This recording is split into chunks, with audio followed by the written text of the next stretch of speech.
Well, hello. Welcome to the Diamonds Forever 3113 show. You're in the upgrade. 31, rawr, taking dominion like the lion diamonds you are. And 13, Christ consciousness, being your supernatural, natural self. Welcome, everybody. This is Elizabeth Diamond on a special call in the evening on a Saturday, January 17th, 2015. Well, we're having the feast show. We had a show earlier, and that was the appetizer. Now we're into the feast. So I want to, we'll have guests, Tolec from the Andromedan Council, and Julian, who's in contact with the Palladian Observation Ship with many species, Ray K., who's met on this Earth and been on ships, 32 different ET species, face-to-face, not just him, 50 years of relation with these ET species, and not just him, but his dad and his grandpa. And then we have Sherry Wilde, a contactee experiencer. But before that, let me just make a few announcements. We are in the upgrade. Phenomenal things are happening to the world and to us individually. So, like I said, Diamonds has upgraded from 31, adding 13 to 31. Diamonds Forever 3113. That's it.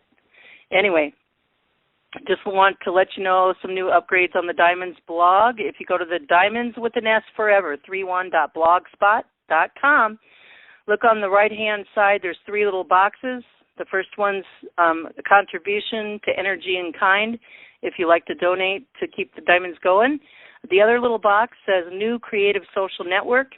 It works by invitation. So the first link on that is it says Creative New Social Network. You go there. That's my invitation to you to join tsu.co. It's like Facebook, but it's very creative. You can it's very free there, and you can be the creator you are. The other link is Diamond Co-Create link, and if you click on that every time you go to the blog, I make 5 cents a click. And you can join, too, if you like. So when you click, you'll read the instructions. And if you want to use that same thing, you can for your ventures. The other link I have there is Julien Wells, and that's to his site. I'm going to add other links there, too, with Tolec and Ray. Then you look down, you'll see the one diamond. If you click on that diamond, and this is new, too, you will go straight to the Elizabeth Diamond YouTube channel where most recent 50 shows are on that channel. Today's show, reference number is 200 pound. 200, yes, I have 200 shows. I can't even believe it myself. And so you can listen to all 200 of them if you go to iqdcallswithan.s.com and go down under alternative calls. You'll see Diamonds and Diamond Replays. Click on that. All the calls are there. It's all you can dial by phone, or you can click that link and listen to all the calls that I've ever done. And the most recent ones, 50 or 60, are on the YouTube channel. So I want to do a shout-out to iqdcalls.com. A thank you for posting the Diamonds information there. DinarGurusNews.com, Facebook, tsu.co, truthcall.com, and also an awesome big shout-out to Lily, my co-host here on Diamonds, and Joe, who is local here in Minnesota where I am. He does a wonderful job uploading the YouTube shows to the Elizabeth Diamond YouTube channel. Also, ashtarcommand.com. I post videos there. And thank you, guys. Couldn't do this without you. All right. What else did I want to... One other thing, too. In our appetizer show, we talked a lot about transformation, physical, mental, spiritual, emotional. Be sure to listen to that. That's reference number 199. I'll post that link to the blog soon after this show, and this show I'll post to the link there. 2 or 3 days later, it'll be uploaded to YouTube.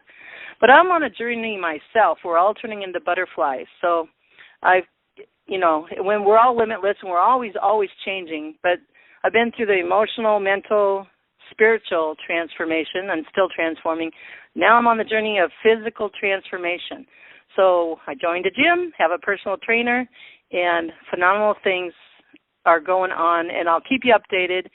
I talked a lot about that on this call we did this afternoon, number 199. So I'm doing journal entries on the blog, transformational journal entries. It'll encourage you guys, too, on the physical side. So I'll just read this. I have been on a journey down the road of spiritual, emotional, mental transformation. Now it's time for physical transformation. Let this inspire you, Diamond. And remember, you are limitless. So you're always transforming every second. Blessings of love, peace, and joy turning to bliss to you, Elizabeth Diamond. And I will continue entries all the way through my journey. Will you all please support me with comments, prayers, loving intentions, imaginations, and co-create with me? Every time you come to the blog, click those links, that one link, Diamond Co-Create link. Okay, enough of that. Oh, yeah. And we're upgrading. I'm telling you, and you'll hear on the last call, 199, and we all doing this. I have an open door to the mainstream media local here in Minnesota, and the Diamond Show even. And lots of favor with that. Even my ad being on the front page of a local Care 11 news channel in Minnesota, I'm going in the system and blowing it up with love, because love conquers all. Even my ad just being on there, even if nobody comes to the show, but they will. It's just being there and blowing it up, going into the music system, blowing it up with the love conquers all, and others. So I'll be quick on that. All right. So very, very excited. We just did a call last Saturday with Julien Wells, and he interviewed Ethan Chimenti. That was an excellent call. You'll learn a lot about yourself there. That is number 195 pound. You'll find it on the YouTube and on the blog. And it's called Astrology and Who We Really Are. Also, we've done many calls with Ray K, Radiant Ray, I call him. Ray Kosulandich. I can't say it. Sorry, Ray. Okay, so we did a Ray. You got to look for the one where he talks about all the 32 species that he's meant. And on that YouTube, it's on the YouTube channel, there's pictures that he had a woman draw, and it shows every species. If you watch that show, it's named Extraterrestrial Star People, 32 different species. So look for that. It's a picture of Ray. He's sitting in a chair with a red hat on. And also, we're being exclusive on the Diamond Show. Thank you, Ray. He has a visit from his Fab Four. He calls them Fab Four, the Nordic, the Serpo Gray, the Elephant Man, and, who's the other one? Oh, the 3-inch humanoid little guys. And he gets a visit every couple of months, and we get exclusive here on Diamonds, an interview, and it does it with Tolec too, interview of his update with his Fab Four. And there is an update with Ray on there, a recent one like a month ago. And Julien Wells from the Palladians, if you want to learn more after you hear this call, there's several calls on here with Julian in the Palladian update, 2 or 3. They're really good. You'll see it. New Julien Wells Palladian update on diamonds, intel of world changes, our DNA makeup. Anyway, check it out. Julien Wells and Franco had a call. That was fabulous. So just a little review on that. Okay. So this name of this call, I'll read it. It says Galactic ETs Building Relations. Diamonds Forever 3113 show presents on Saturday, January 17th, 2015. Diamonds will have an appetizer show before the feast, which we did. That's $199. And then now we're having the feast with Tolec from the Andromedan Council. He's in contact with the Andromedan Council, bilocates to the ship. Ray K, 32 contacts, different races, ET races. Julien Wells bilocates to this Palladian observation ship, and there's more than the Palladians on that ship. And he's a reality programmer. And Sherry Wilde, contactee experiencer. And she is a wealth of wisdom and knowledge. So, let's get started. And let me just see if all the guests are here. Why don't you guys come on and say hi? I don't know. Whoever wants to come first. *6 and unmute yourself. Hello, Elizabeth. Hello, this is Julian. I'm here and glad to be here sharing the air with these other great guests you have. Thank you, Julien Wells. And now I heard Ray now. Oh, Elizabeth, Ray. How you doing? Good. How are you, Ray? Fine. Okay, good. Did you get a hold of Sherry? I called. There was no answer. She was trying to call here, so hopefully she's on. Okay. All right. Do you want to say anything really quick, Ray? I just want to say this. I'm just glad to be here. It's going to be a fun show, and with Tolec and Sherry and Julian. So I'm looking forward to it. Yeah. Elizabeth, this is Tolec. Can you hear me okay? I can hear you, Tolec. Welcome. How are you? Good. Doing great. Nice, quiet Saturday evening. Okay. Anything you want to say really quick? No. I'm ready to get things going. You know, whoever you're going to give the nod to start the conversation, I'll just wait till that happens. Okay, sounds great. And then let me see if Sherry's here. Sherry, go ahead and *6 to unmute. If you're here, there's 5 people on the line, so it's either Lily or Sherry. So if that's you, Lily, come on in so I know it's you. Okay. 3, Tolec, 4. Okay. All right, so hopefully Sherry will be along. I don't know how to get a hold of her except you know how to, Ray. Let me try her again. Well, let me bring you in first, and when you're done, then you can go try to call her, and I'll get Julian and Tolec. How's that? Good. Okay, so let me start this out with a question for you guys, and then we'll just go around. This is Lily wrote this question, and I can add to it. So I'll just read what she wrote. What from your experience in dealing with or having contact with our star people have you found to be the most valuable that you could share with the audience today, and even for the up-to-date, where we're at today? We'll just leave it at that. Ray? All the amazing things that they've told me, what's going to happen as we move forward. 2015 is going to be an amazing year. There's going to be a lot of things happening this year. We're going to move forward from 3rd-D Corbin to 4th dimensional, and it's going to change a lot. We have to awaken a lot of people on this planet, and the people that are ready will go into the 4th dimension pretty quick. It will be a dimension that everybody will be healthy. There will be no disease, like the diseases I have, Agent Orange, prostate cancer. When you get into 4th dimension, we will be healthier, we'll be taller, and there'll be a lot of neat changes as we move forward. There's a major year they talk about a lot, 2017, and so that will be an exciting year as we get to that point. That's okay. Speak up a little bit, Ray, please. Okay, that's about it for right now. Okay, thank you, Ray. And so now let's bring Tolec in. Tolec, I'll just ask again, what from your experience in dealing with our star brothers and sisters, the Andromedans, or having contact with them, have you found to be the most valuable that you could share with the audience today?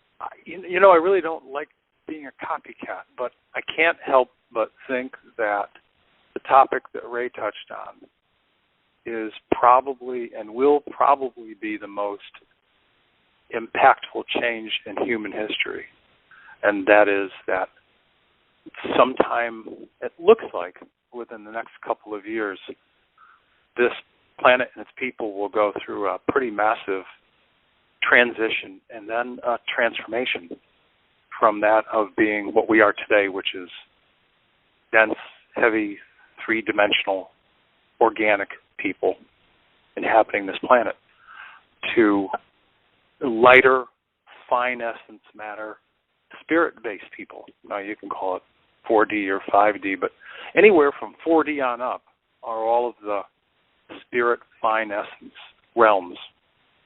And as you go up into the higher realms, the vibratory rate of each one of those increases, and also the level of love as a vibratory expression between people increases, and also when you get even higher up, we get closer to creation, creator, source, whatever people want to call it.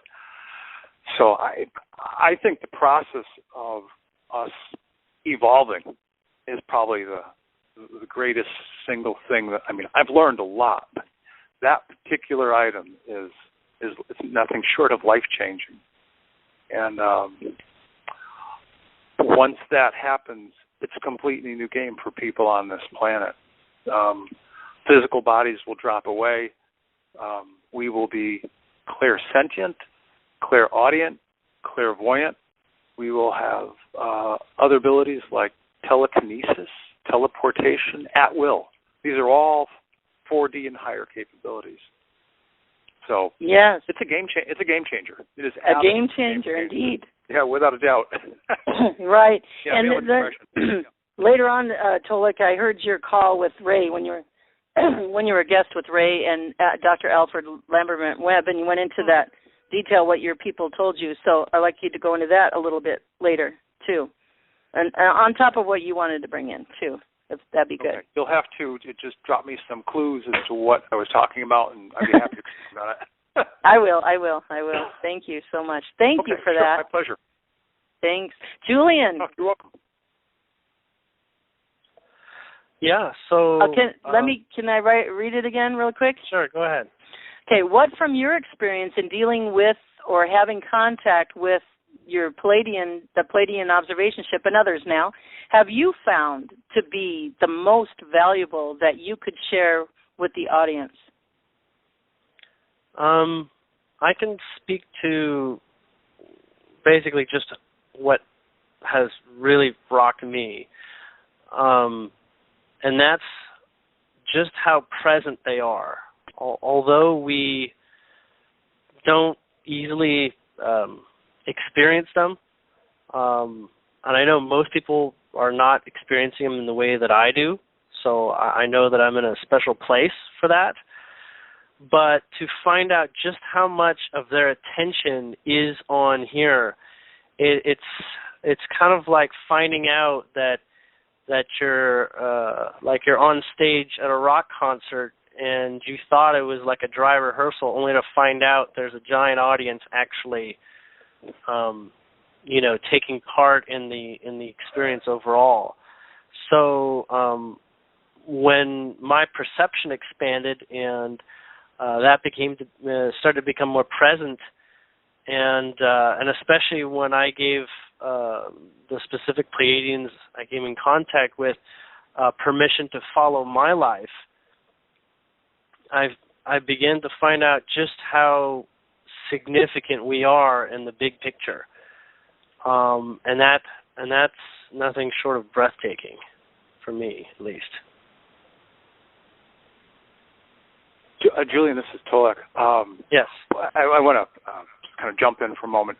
I'm not sure if you know this, but there are, not counting Andromeda Council affiliates, but there are at least 500 plus races, both physical as well as higher density / higher dimensional, that are all observing what's going on this planet right now in this area of space in terms of its changes and what will continue to happen, which certainly corroborates what you're talking about. It's a massive number of races watching this show, watching this, as some people have said, the greatest moment in human evolution. So it's and beyond human, yeah. Oh yes, yeah, very well. I wasn't speaking specifically to Earth human, but yes, yeah, certainly, yeah, because anybody in this area of space, either at the same time as us, before us, or after us, there are other planets, other civilizations that are going through this upgrade, without question. Mm-hmm. Yeah. Mm-hmm. Yeah, so that really blew me away to have my sort of first-hand experience of that. I would definitely consider myself on the fence as to if ETs were real. at all these sorts of things. And even though I haven't shook hands with one, I've had my reality slammed pretty hard in terms of a shift of perspective and really looking at my life differently, in fact. So thank you in a very, very exciting, inspiring way. and those words don't really describe it, right? No. No. Yeah. It's definitely life changing. I'll tell you that without a doubt. Right. Yeah, my life has certainly not been the same since. And when your life has not been the same, you would say it's not bad, but it's even getting better, right? Oh no. Without a doubt, it's getting better. But it's sort of like, I don't know. Before I was living a life that was, I don't know, it had colors. I could understand what was going on. And ever since contact and continued communication, now I'm living in Technicolor and 1,024 colors instead of 600 and change.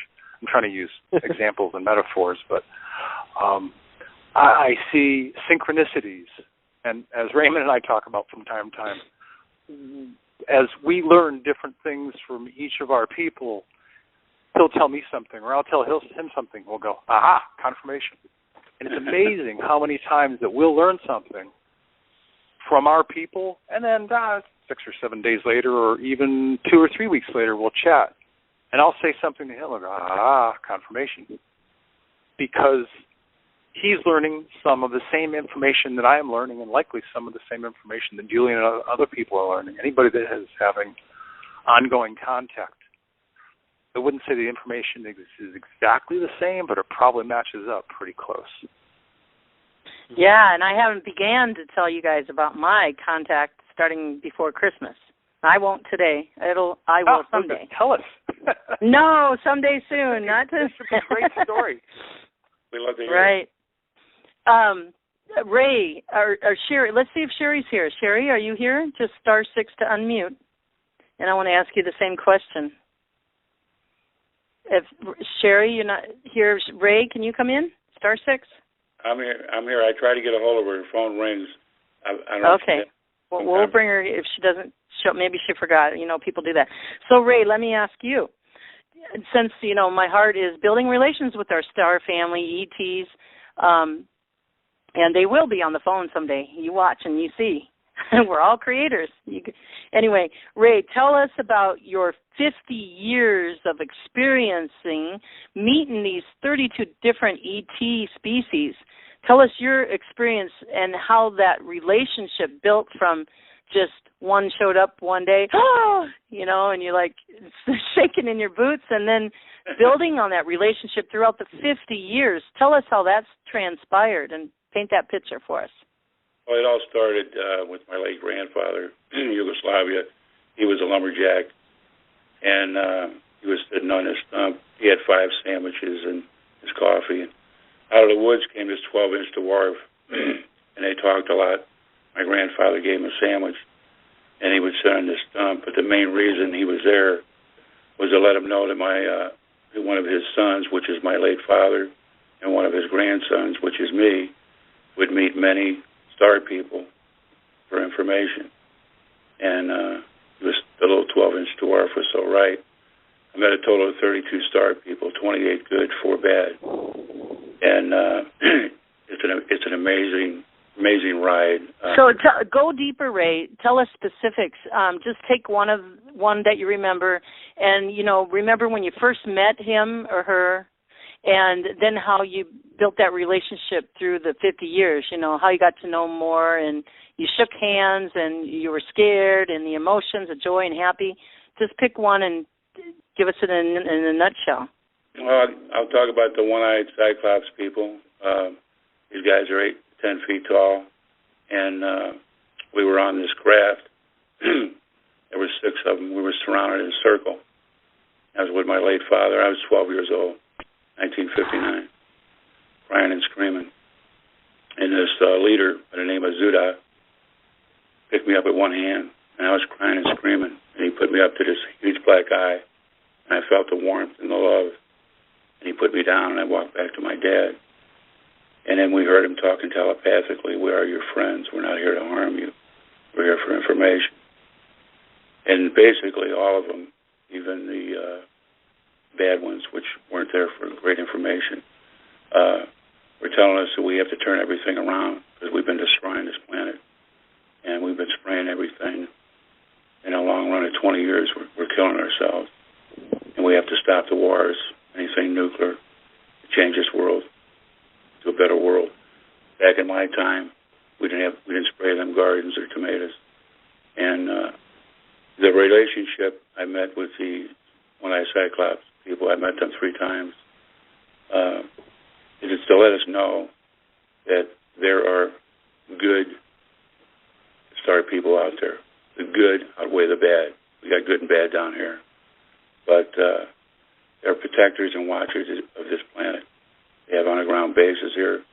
These people are programmed and groomed and ready to do what they're supposed to do to help us go through this transition from a 3D carbon to a crystallized, fourth-dimensional and fifth-dimensional being. And this will be a more beautiful planet like never before. There will be a lot of changes. We're going to be healthier. It's just everything is going to change for the better. And they're going to make sure, we go through this smooth. And yeah, so Ray, since when you think back when you first met him as a 12-year-old boy and now today, would you say you're closer in relationship versus like just meeting somebody on the street and they became your friend and then they were your best friend and then you're even closer than that? Would you say that's how your relationship built through the years? Yeah, it's the greatest education any human could have. It's beyond our wildest dreams. These people are very friendly. And beautiful. My Fab Four are the ones out of the 50 years that I have the closest relationship with because I meet these people every 2 months for vital information. Yeah, I want to come back to that, Ray. Sorry, I'm not cutting you off. I just want to give everybody equal time. But we're going to come back to that question with your Fab Four and that relationship with them, okay? Okay. Thank you, dear. All right, Tolec, I want to ask you the same question. Tell us about your how you stumbled or it wasn't by accident onto the Andromedan Council and how that relationship transpired. Well, it was not a stumbling, that's for sure. I'll give you some. I've told the story a few times, so I can tell it in an abbreviated fashion, at least somewhat. I understand after some considerable time we're looking at this. This is 2015 now. I've been in ongoing, if you will, awake and aware contact with them since September of 2010. But what I understand is that they've been in contact with me since age 5 and continually at different points in my life. I think I'd have to check my notes, but off the top of my head, I think it was age 5, age 8, age 12, age 15, age 18 or 19, something like that. Then later on, I was in my late 20s or early 30s. In any case, it was a long time ago. In the late summer of 1993, I had moved to Tucson, and I had been having amazing, we'll call them dreams, at this moment in time. And one evening, at about, I want to say 10 after 4 in the morning, I heard this voice. Instead of hearing it in my ears, I heard this voice in my mind. And he said my name, and he's like, "Come on, you got to get up." I'm like, "Excuse me?" You woke me out of a deep sleep. He's like, "You got to get up. You got to go meet me. It's time for us to meet." And so he gave me directions, and he is the gentleman who's the commander of the primary Andromeda Council Blaster. And he gave me directions to leave my place, hop on I-10, keep going south until you hit I-19, and somewhere near the San Javier mission exit, he gave me this exit to pull off. and I pulled off the side of the road. He told me to follow this dirt road, and that I would see him with his craft. Well, I followed his instructions, and I got down there at about 4:30, 25 minutes to 5, and took the exit. There was some uneven landscape out in the desert there, so I'm going up and over and up and over. And at that time, I owned a beat-up kind of like four-wheel drive Bronco, so I could do this easily. And I came over this last little rise about a third of a mile off the road, and I see this disc-shaped craft. So I kind of stopped the Bronco and closed the door and got out, and I see this guy standing next to the craft. He's tall. He's wearing a blue one-piece suit. And I hop out of the car, and I said, "Hey, good to see you again." And for some reason, of course, the reason, but at that moment in time, this was all new to me. But for some reason, I knew who he was. I recognized his face. So I'm waving at him. "Hey, good to see you." It's like, "Come on, it's going to be daylight soon. Get going. Close up your vehicle. Come on." I'm waving at him. "Come on. Hey, it's good to see you." He's like, "Will you please hurry up?" So I finally run over, and he puts his arm, his hand on my shoulder, and he says, "Come on, we're going to go take a trip." So that first experience led to a total of 3 trips back in time to somewhere around the 1840s in what was the U.S. at that point in time. And he had me observe from kind of a viewing screen inside this craft a family of 4 people in West Virginia, Kentucky, somewhere in that area. And in the third experience, I was able to observe the burning up of a barn. It's rural America at that point in time. So there's a mom, a dad, 2 children, a son and a daughter. And apparently the daughter was in the barn and died from smoke inhalation.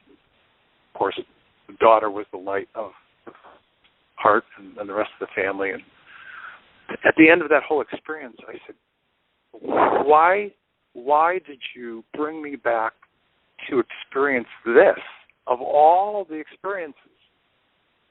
Now, keep in mind, this is 1993, at least based on how we calculate time. His answer was, you humans of Earth feel emotion far deeper and far greater than we do. Now, keep in mind,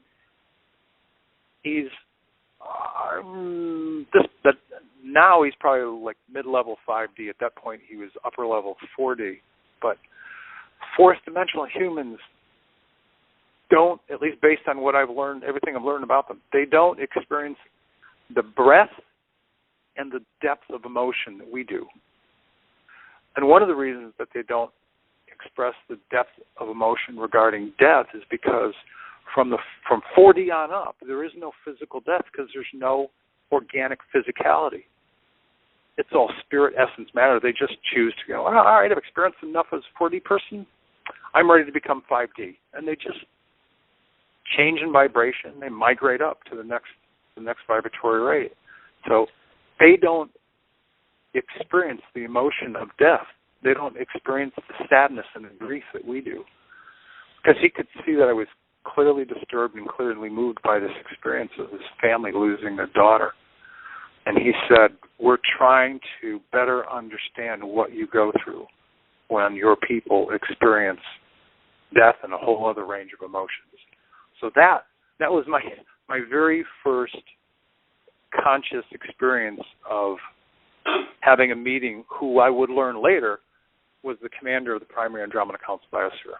I met him again, that was in 93. I met him again formally, physically in September of 2010, and that's when all the contact started.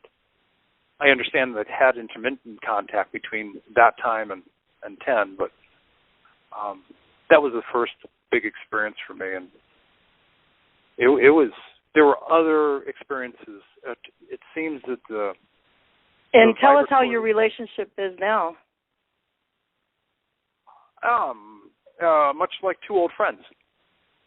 From what I understand, I don't have complete memory of all of my visits with them, but from what I understand, I'm here sort of half the month, and I visit with them at least 20 times, either by location with my spirit, my spirit essence leaves my body, and I go up there, or physical. I'm on the Andromeda Council Biosphere and other places out in space at least 20 times a month, which is why every once in a while I wake up in the morning going, I feel a little different. Oh, that's right, I wasn't here last night. But no, it's a very comfortable relationship. It's kind of like knowing family. It's very much like knowing a family member for your whole life. That's kind of what it feels like. Wow. And so share with us really. Sorry. I'm sorry. Go ahead. Ask your question. So share with us really quick. You go 20 times a month or so by bilocating.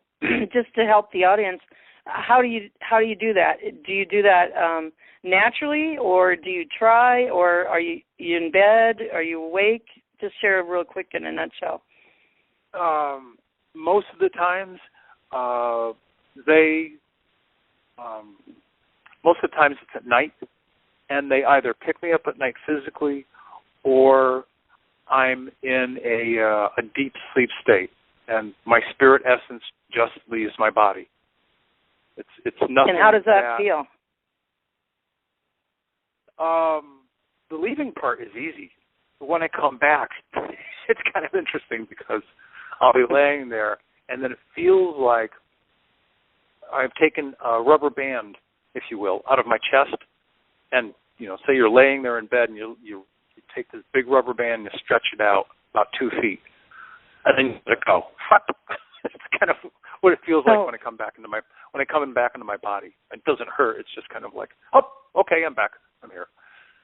Wow. So when you bilocate to the ship and at night, you vividly remember what they tell you and everything, right? I probably have, I don't know, like a 60-65% retention rate of what I've experienced. Because keep in mind, when you're a 3D person, because of the sun and its pull on the Earth and gravity that exists here, we have time. In 4D, 5D, time doesn't exist. And so I've asked them a few times, when I go with you guys, either spirit or physical, generally how long am I gone? I go anywhere between 2 to 3 days to 3 weeks, a couple months. What? So I attend a lot of meetings. I'm busy. I'm very, very busy because, and it's been increasing. It's all about, for the Andromeda Council biospheres that are here in and around relative Earth space. It's all about preparing for this time of change and this time of transformation. So there are a lot of people preparing to help the people of Earth make this. Thank you for that. And we'll go into some of that detail that you've learned recently. One more thing, and then we'll go to Julian. What was it? So how you came out of your body and bilocated, you must have, this is what we talked on the appetizer show today, where, us humans here in 3D, all we have to do is invite them. Don't have fear, trust, invite your family to you, and that gives them leeway to experience like you're experiencing. So did that, you coming out of your body and all that, did that just come naturally? I mean, did you meditate and fast and all this, before prepare? No, the first time it happened to me, I was up in the Northeast.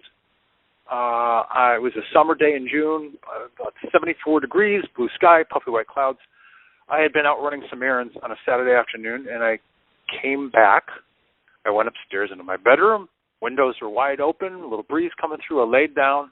I crossed my hands on my chest. I've never done that before. And I instantly, if you will, dozed off. But as soon as I dozed off, I found myself leaving my body and going out of, if you will, out of my chest, out across the railway where my bedroom was, through the living room, out through the living room windows and up, scooting around the clouds and going, oh, wow, look, there's the park, there's some trees, and there's cars going by. There was no intention at all. And what does it feel like to leave your body? And then we'll go to Julian. It doesn't feel like anything. I don't know. Okay, and the best thing I can do is give you an analogy. It's like when you are getting undressed and you take off your shoes and you pull your feet out of your socks. That's how effortless it is. It's no different than taking your foot out of a sock. It's that easy. It doesn't feel like... Would you say your Andromedan family was helping you? Because you're in 3D now, and they're in a less denser energy. Would you say they were helping you with that now? And they're helping us now, too. Would you say that? I would have to say that they probably have helped educate me, likely in the sleep state. Now, keep in mind, there are a lot of, and Julian can probably talk about this, as might Sherry be able to, if and when she comes on. There are a lot of things that we know inherently that we don't know that we know until we start experiencing them. There's a lot of knowledge that we have about, and I'm using specific words here, spirit life. And spirit means that what people might call a soul. It has a certain vibratory rate, and it animates the physical body. Because most people think, oh, yeah, we're a body with a soul. It's just the opposite. We happen to be taking this big vibratory essence and stuffing it inside of a body. And so this soul has memories. The spirit essence has memories, and it has a lot more memories than we're conscious of in terms of things that we know and things that we can do. Sometimes I stumble on by accident, and sometimes I go, oh, okay, that's what this is. Sometimes the awareness is very clear, and I go, all right, now I know what's going on here. And that's kind of what happens when you start to go through this process. You start to have, and I'm sure Raymond and Julian can comment on this, you start to have a lot of these aha moments that tell you aha. You're more, that you're more than your physicality, because your intuition and your awareness goes, I know what's going on here. Right. Thank you for sharing that. And if everybody goes and listens to the Appetizer Show 199, we talk a lot about our job in it, so to speak, here on 3D.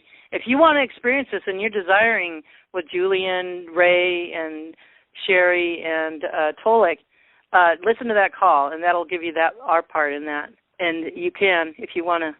All right, so Julian, why don't you share with us your beginning with the Palladian observation ship and in an aspect of relationship building, and how you felt when you first met him. When I think you were in, where were you? Where were you? In that mountain somewhere? Well, Shasta. It wasn't the first time I experienced them, but yes, when I went to Mount Shasta, it really blew it wide open, and really intensified the experiences. But it started when I took I took basically my body and my focus into wanting to be more sensitive to energy and to subtle.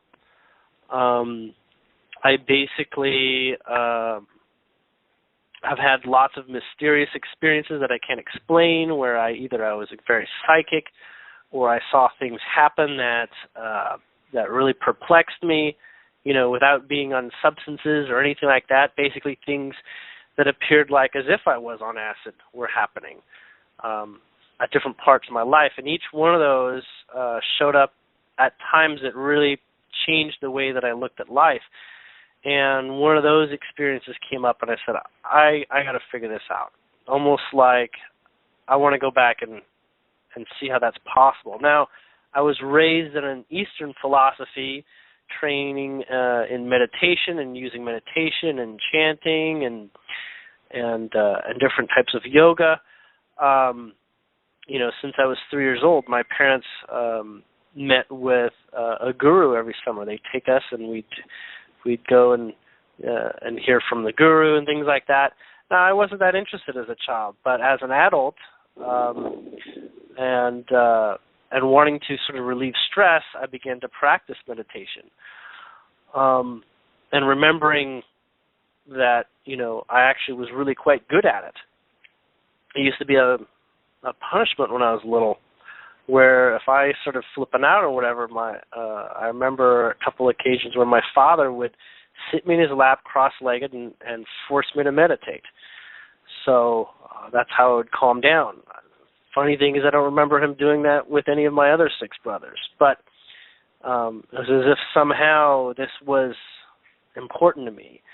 So I moved through life having a very open idea and concept about things like spirits and higher beings and souls. Very open. Didn't have any limitations there. And I'd listen to Eckhart Tolle's books on tape and things, and I was really getting on a roll and being comfortable. Came across the Abraham Hicks material too, and David Wilcock. But it wasn't until I came across Michael Monk, who literally gave techniques for experiencing energy. And I dove right into that headstrong, and it did not take very long. And the several adjustments I made to my diet made it a lot easier, which you might call decalcifying the pineal gland. And the world just started opening up. I started having experiences that would be, as if I was either on mushrooms or I was taking acid on a regular basis, but through deliberate intent and choice. Till eventually I got to a point where I was seeing auras and energy. I first saw auras and energy as light, like white light, but it quickly developed into full spectrum color. And I've had that ever since for just about 3 years now. And then I came across some people that were talking about, including Tolec, this is before I came into contact with the Pleiadian, that were talking about the ETs in our solar system vicinity. And they were asking on this radio show, we wonder, the world's going through so much changes, financial upset, and lots of people were waking up. What do the ETs think of this? And I started getting a real strong hit. I said, you know what? I'm going to give it a shot. I'm going to see if I can ask them. And so it was very instinctual how I sort of like projected my thought outward, and with very specific intentions to receive only the perfect alignment for me that would not invite any negative or whatever. Essentially, it was a very, very strong sort of like heart phone call. And what happened is I got a response like someone picking up the phone who wasn't expecting a phone to ring. And I got, I didn't know who it was. I was just getting a voice in my head saying, yes, we are here. We're definitely real. And we kind of weren't expecting you, but we were hoping. And it came to a place where I started having this conversation. I realized with Pleiadian, that is a part of this ship that monitors all the different frequencies on the planet. So there's these Pleiadians, which you might say at terminals, and they have shifts and everything, and they are recording everything and processing all sorts of things like our television, things that are on our internet. They're just sort of gathering this. They also have contracts with people to watch their lives. And so they have these sort of like invisible three-dimensional cameras that record people and follow them around like some kind of reality show. And there's people that sometimes watch people on a 24-hour schedule because these people have a lot of information to disseminate. Now, what I was realizing was that I had been trained for this. I've been trained to be comfortable. I did flip out a little bit, but that was more a process of calming myself down from, trying to tell myself that I'm not crazy. And what came of trying to train myself into not being crazy was really getting down to the nuts and bolts. Like, I honestly wanted to understand how this worked. And I got into bilocation, so that I would bilocate to their ship. It's as easy for me to do it awake as closing my eyes, and what you call imagination is my asking for what's coming through. And eventually I actually manifested or attracted, you might say, a Pleiadian human body on the ship. So I have a counterpart of myself that's on the ship that goes about and has duties and does stuff, and I often have dreams where I'm in that position. But this body has become kind of like my ears and eyes. And when I bilocate, it gives a more stronger physical experience there. So it's kind of like that. This Pleiadian is like my camera that works for me really, really well. And so I have conversations with them. I've been doing this on the air for, about 2 years now. I've had lots of experiences, and not just with Pleiadians. I've actually been to an Andromedan biosphere, too, at the request of someone who was looking for a family relation. I was pulled like as if my higher being had a body. It pulled me there and said, this is where we're going to go. And very, very interesting to travel in that way to another type of ship that is similar but not similar. And what's actually come of most of this is that my sensitivity has increased as my interest has peaked. So as I choose to, sort of key in on individual people that want to talk with me, I get a strong sense of the person in a way that you can't lie about it, in a way that can't be hidden. It's like you're smelling and breathing the person in such a way that you know who to talk to, and you know exactly who to invite to talk with. And so, at this point, I've already declined a role in being a speaker necessarily. I'm up for doing incidental communication with the people on this observation ship, but for the most part, the role that I choose here and now is to be someone that can live the example of growing towards what you might say a fifth dimensional type of perspective on life and experience. And so, and that's how I offer myself as an experiencer, and also maybe help people who want to have a similar experience. I can speak from going through it. That's beautiful, Julian, beautiful. I'm with you right there with the last couple, 2 or 3 paragraphs you said. I'm with you, brother, and Tolec.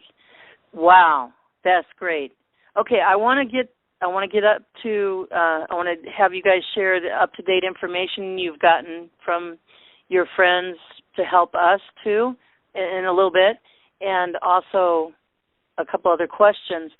But I want to take this time to share, first of all, for you, Tolec, I want to just thank you for what you've done for me. And now is my chance to let you know. 2 Christmases ago, I was there by myself, Christmas, my family was away. I just chose to be by myself on Christmas. And, I was doing the Diamonds Call and all that. And I was just hungry at that time to learn more about the galactic people. So I stumbled on to your show, Tolec, telling your story and all that. And I just ate it all up all Christmas. That was my best Christmas present that Christmas, all your shows. And by the time I got done with your shows, I felt, okay, all I knew before that was, there's star people out there, there's ships, UFOs flying around, and, by the time I got done with your shows, Tolec, I literally, it's hard to explain, but I literally felt close to them. I felt like close to them.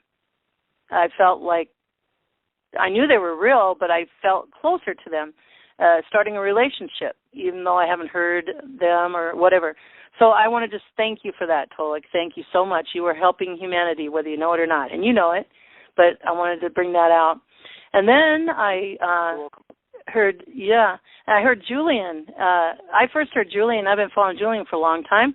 I was on OPTT calls, and I heard he was volunteering there, and that's where he got that, I think, distinction to go talk to the ETs. And then somehow I kept following him around. Somehow I found him, and with all his experience there, and he's been on the Diamonds Call and the etheric cameras he's talked about that you can contract with these Palladians on the observation ship. I have one of those on. I guess I'm a reality show. Thank you for that, Julian. And then, it's just my journey of the relationship with our star family and getting closer and closer. And I got lots of hints from Julian how to talk to him. We have a stuffed animal rabbit here with long floppy ears we call Allison, and he talked about that on a show, that kind of like a tool go between to talk to the ETs. My grandkids talk to that rabbit, and to the ETs. And then Ray comes along. I found Ray, who's met 32 ET star people on face-to-face and had to build a relationship over 50 years, his dad and grandpa. But when I met Ray, I said, okay, now it's time to bring this out and build the relationship. And Ray, I want to thank you for that. Oh, my God. You have been on a journey, and wow, that's all I can say. Thank you, all three. I just want to check if Sherry's here. Sherry, if you're here, *6 to unmute.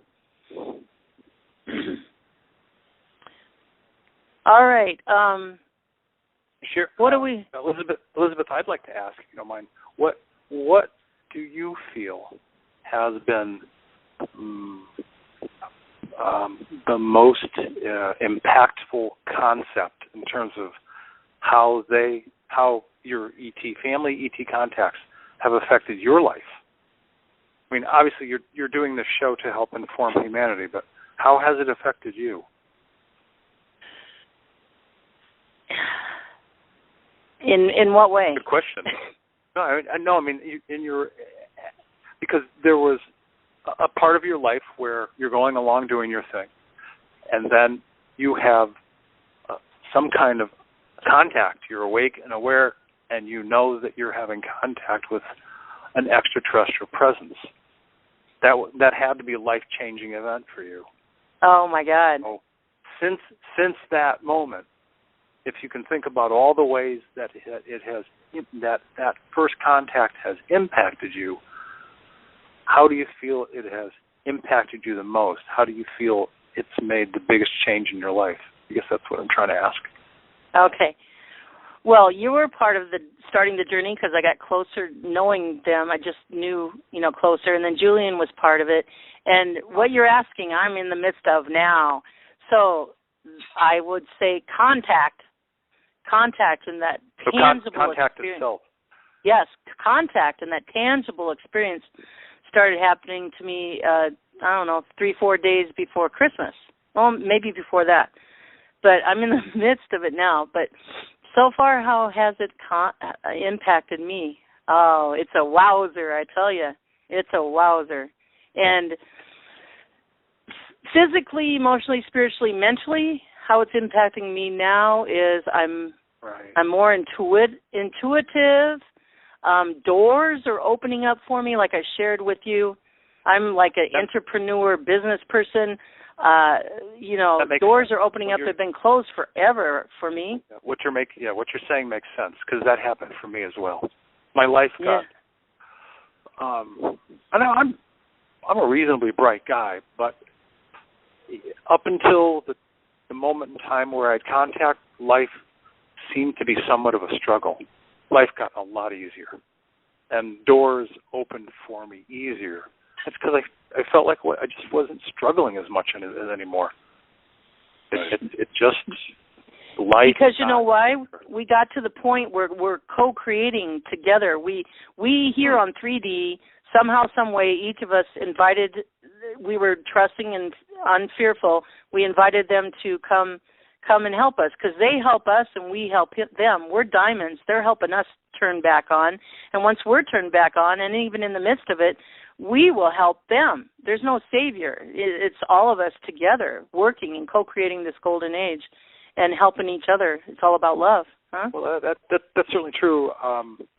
Just like my first experience, the end result was I had an experience, and the commander of the Primary Andromeda Council Biosphere perceived what he was looking for. He was looking, that was sort of the beginning of his education in terms of coming to grasp with why humans feel as deeply as they feel. So it is absolutely bidirectional. It's the educational experience is both ways, because he and other people that I've met, they've never incarnated. They've never taken a 3D organic body. Their whole experiences have all been upper 4D or 5D. Wow. Never lived a 3D organic life. Never so had. It's precious to them. Even having the cameras on, volunteering to have the cameras on, is precious to them. Yeah. I mean, they had no concept of death because they don't experience it. Totally. Wow. You say it right, totally.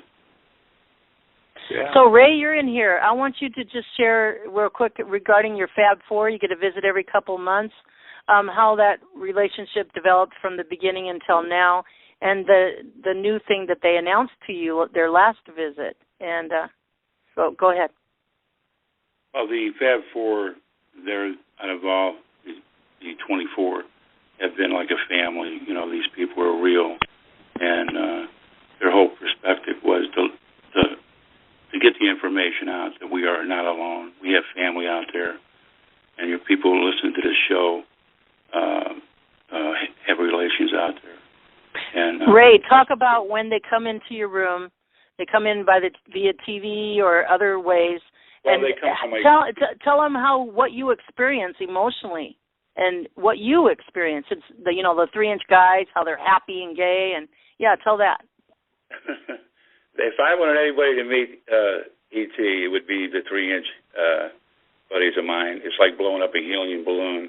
They always have it in stitches, and it's like a cartoon. I'm waiting for Snow White and the 7 Dwarfs to come in, but it's an amazing life. These people, my TV's off. The elephant people and the Nardig's head will be on the screen with this beautiful mystic color behind them, and they're giving me information how to meet them. It's the way they do these things, and which I would go and meet them, and that's how everything started. And it's just amazing to meet even the 4 bad ones, all of them in person, to get the experience and the education, and there's no fear in my life anymore. It's been an amazing ride with all these different individuals and how many really are out there, and what we're supposed to do as humans, us contactees are the pace setters for the star people. So and they help us. They've even given Ray some strategy how to help a health issue that he has. And it's simple, what is it, baking soda and... It's apricots and apricot seeds, a teaspoon of baking soda to cure my cancer. And I've been in remission probably for the last 10 years. I get this lupron shot, but this recipe that my starter people gave me seems to be helping, and the PSA is pretty well. And the elephant people, they're very full of wisdom and knowledge, right? Very smart. These guys, the elephant people are like a million years in technology. I've met people from 50,000 to a million years in technology, and the elephant people have really, really helped. These people can talk our language and many other languages in telepathic. These people, Tolec kind of said it right, it's kind of like the story of The Wonderful Life. These people have jobs to come down and pick out a human and learn from us in a 3D world compared to 4th, 5th, 6th, beyond that, where, as high as it goes.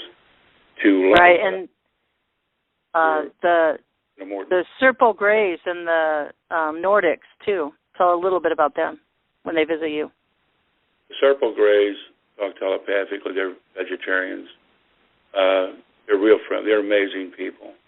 And they've showed me a lot of things, and I've learned a lot from them. The Nordiques look just like us. They're from another dimension. You could put a T-shirt and a pair of jeans. You wouldn't even know they were star people. And to your surprise, your last visit, Ray, what did they tell you? They surprised you. What did they tell you? Trying to think now. We got out here. Sorry. Your next ET star family you're going to meet? Yeah, I'm going to meet number 33, the giant bird people, 12 feet tall. They always meet me every 2 months, but there was a gap of 4 months, and they were meeting with these giant bird people. They're going to be main players in this, and once it'll be next month, I will meet them and get to see what they look like, actually talk to them. Of course, on your show, Elizabeth, get the information when that happens. Yes, we'll do an update on that. As soon as Ray's promised me, as soon as he gets that visit, he'll call and we'll do an update. So that's great, Ray. Thank you so much. You're not able to get a hold of Sherry then, huh?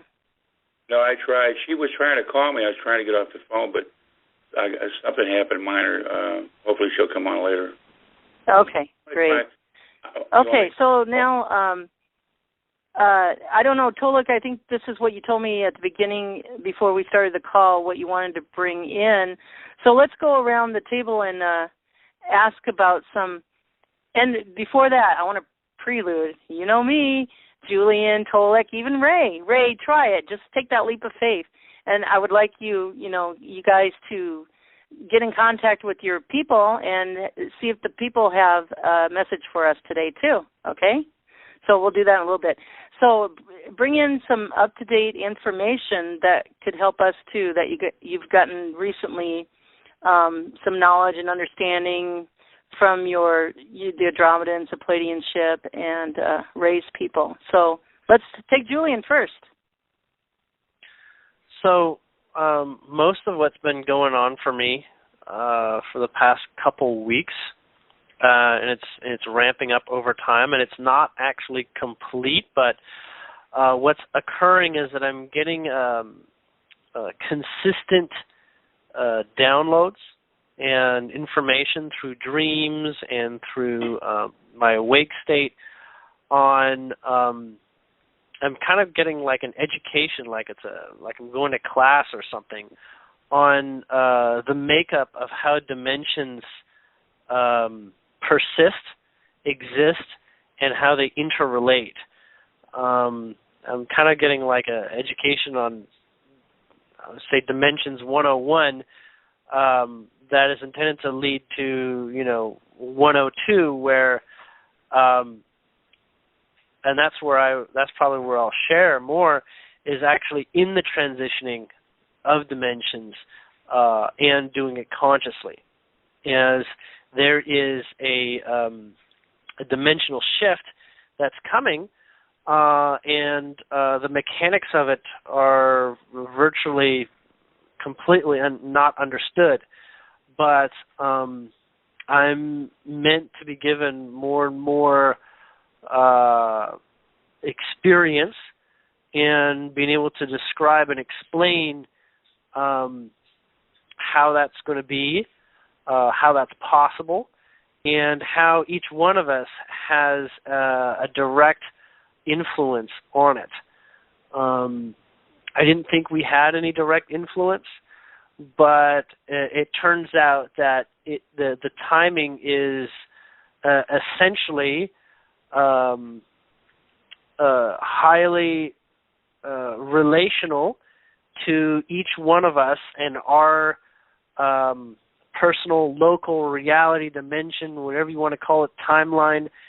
Each one of us is going to have an experience, and leading up to what we call the shift that we're talking about, becoming lighter, and that's been talked about for some time. That it's a vibrational place at which we will meet.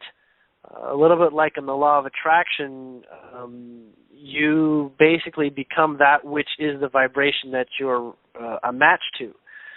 And it's not a place, and it's not exactly a time, but that's sort of what I'm going through with regards to an education on dimensions. Part of the reason why I'm sort of getting this and having small conversations, or they're giving me high fives when I come to great conclusions or epiphanies that I call downloads, is because they know that there is a lot of momentum that comes with the mental state of excitement. And humans have a great capacity for having strong emotional excitement. And so going forward, I'm going to spend more time discussing that type of energy in such a way that we begin to understand a little bit how it works, how to follow through with it, how to guide it, and how to deal with the things that get in the way of excitement, such as disappointments or anxiety and things like that. So they're essentially, and what they've been doing, I didn't mention this earlier, but what's occurring for me is that my body is transitioning to be as they are. So my body is becoming more and more actual Pleiadian. DNA is occurring in terms of its shift, and more I am becoming vibrationally a match to the Pleiadians that I'm in contact with. There's lots of different kinds of Pleiadians, but these ones are very human, Caucasian, about 6 foot tall, very human-looking Pleiadians that I'm in contact with. This began in Shasta, where we mentioned that briefly. I went to Mount Shasta during summer solstice a year and a half ago, and had numerous physical upgrades that were possible in that environment, and with the experiences that were surrounding me that allowed that. And I got, also at that time, a much stronger connection in my bilocation and in my feeling them, like we'll just call it an empathy connection. And so as I'm going through that is a little bit representative of what's ahead of what the mass experience will be. So it's not the same thing as the mass experience, but it's like what can be experienced while still being here, if that makes sense. So it's kind of like a early ascension type of representation. And as those that are interested and are in vibrational sort of like a match to myself and are interested in what I'm doing and want to hear more, or and feel that this is their path, they themselves will bring the vibration of our future to the present. And so that's a little bit of an update. It's ongoing, but I'm intending to make a proper presentation of sorts when I get to a point where I feel that there's enough information to share in a cohesive way. Because I know that it's still coming, and I feel like if I wrote something now, tomorrow I would be ripping it up and changing it already. So, Great. I'm hoping to have that done in a couple weeks, actually. So you're writing something? I'm going to put up this article on In5D. Okay, send it to me too. I'll put it on the blog. Sure, absolutely. Yes. Oh, wow, that's great. Talk about excitement and going through that. Oh, my God. What's going to happen to me? It's a real trip. I've always been excited, and I mean, like a little kid all my life, and I'm even more excited now, and what the heck's going to happen to me and others? I'll give it away. I'm giving it away now. I get so excited. People always tell me, calm down, Elizabeth. But, that's our natural self. And, you can get so excited and go into spiritual, mental, physical, emotional orgasm. Go ahead. Right. But like I was saying, excitement is actually a really, really useful ingredient. It's kind of like if you want to make a campfire, you can use, bits of newspaper and matches, or you could use gasoline and a blowtorch. Excitement's kind of like gasoline and a blowtorch sort of approach. Oh, my goodness. Okay. Thank you for that, Julian. Thanks for that update. And so let's take Tolec next and give us an update of what you've been learning and that you could share with us. And then, Tolec, if you could weave into that your information that you got from the Andromedan Council regarding what you told on Ray's meeting regarding, our bodies changing, and when there's a certain momentum measured, that is like the greater God tweak us across and our light bodies, illumination. You know what I'm talking about? Those don't sound like my words, but I think I get the essence of where you're headed. What I'd actually like to do is follow up on something Julian just said. Yes. And that's this concept of excitement. I think, as you all know, all of us, in certain occasions or many occasions, will be talking about the same concept using different words. Right. And so your word of excitement, I would say, is akin to something like attention. Now, what I've learned as I've grown through this whole process is that early on in sort of my awakening, I was learning about the concept of detachment, which I misunderstood. And I have a far better grasp of what it means today. But because of my misunderstanding of detachment, I've kind of interpreted it to mean, well, I'd be okay. I didn't care. I cared, if something happened or not. And what I've learned is that if I really want something to happen, if I want something in this 3D life that I'm living, I have to intend for it to happen. I have to have intention. And then I have to give it energy. I would call that attention.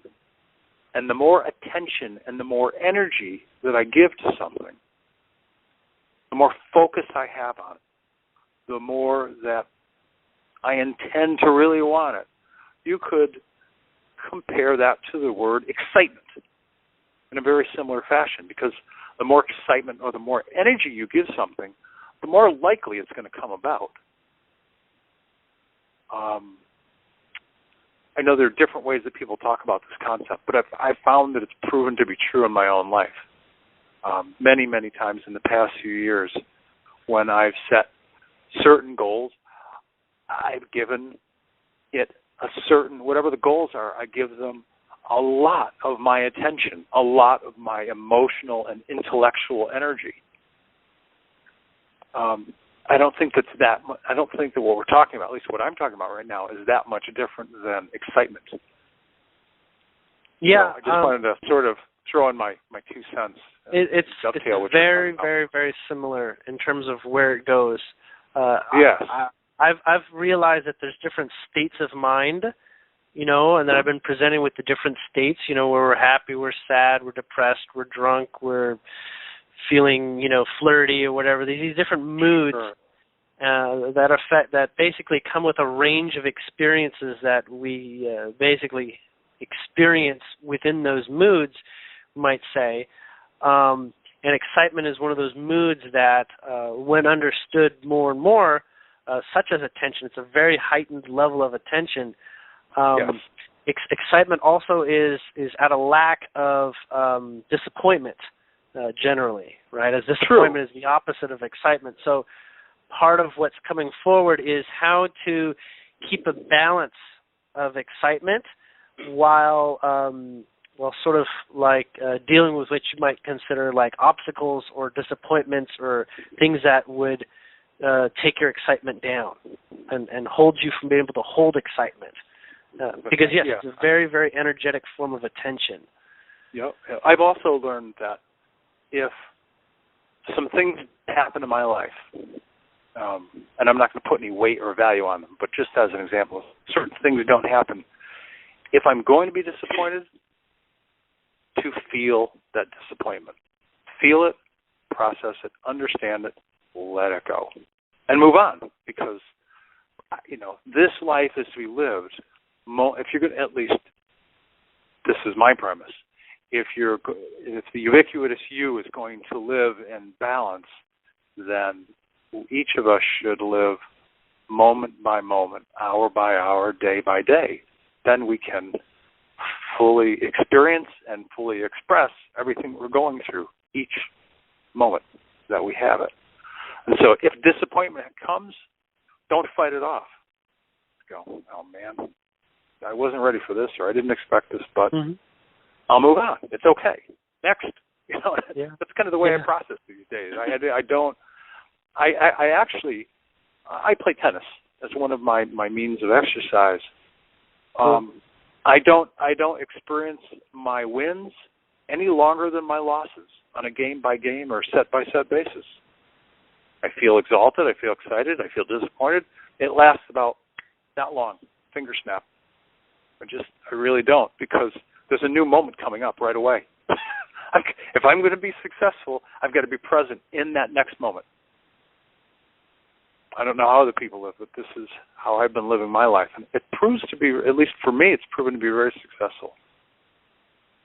Yeah, the ability to move on comes naturally to many people, but to many it does not.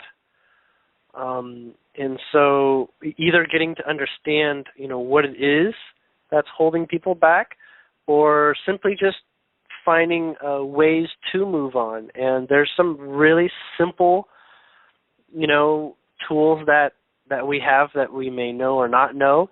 Some are, that we're familiar with, like is forgiveness, and apologies, and giving people the benefit of doubt, things like this, and not just of people, but for yourself too.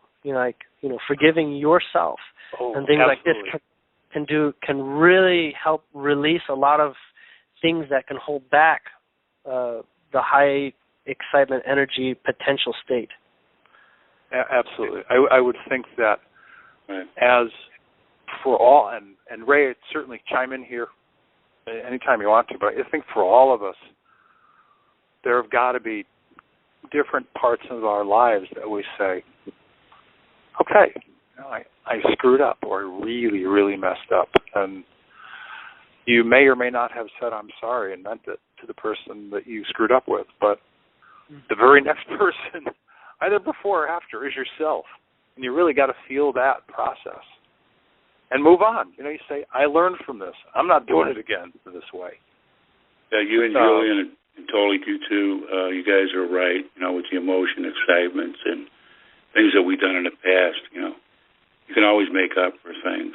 We're human. We're all going to do it and say it in our own way. Yeah, because that stuff in and of itself has energy, and it would certainly.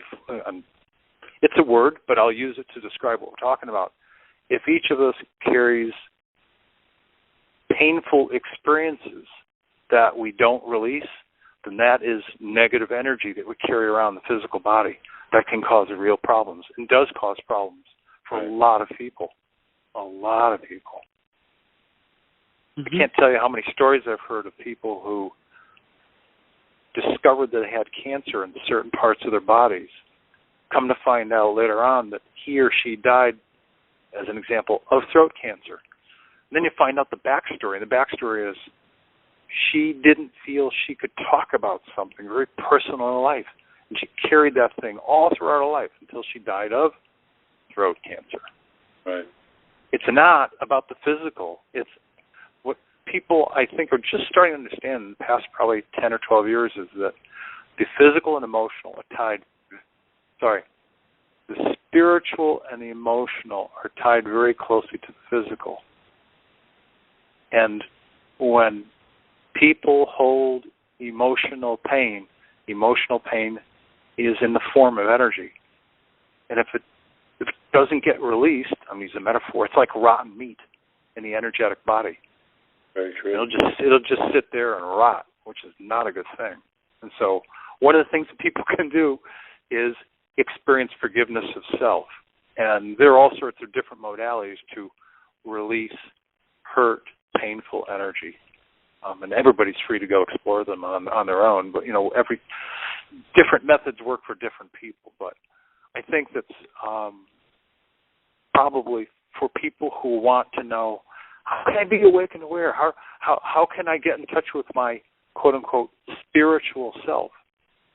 That's one way to start, is to become aware of the pain that you're carrying around and release it, find ways to release it, and start to do more things that bring light into your life, do more things that bring light into other people's lives, do things that you can do to help other people. Awesome conversation, you guys. Yeah, this is deep stuff, but for some people, they've hardly ever scratched the surface of this stuff. This is really beginning. Mm-hmm. It really is. You're right. You're right. Everything you're saying, totally, you too, Julian. And like I said, we're going to say it in our own way, but people are starting to awake and believe in themselves and start letting a lot of this stuff go. We as humans, we learn every day. I learn every day. I learn every day with my star people. This is the greatest education all three of us are given. We were blessed in this, and right.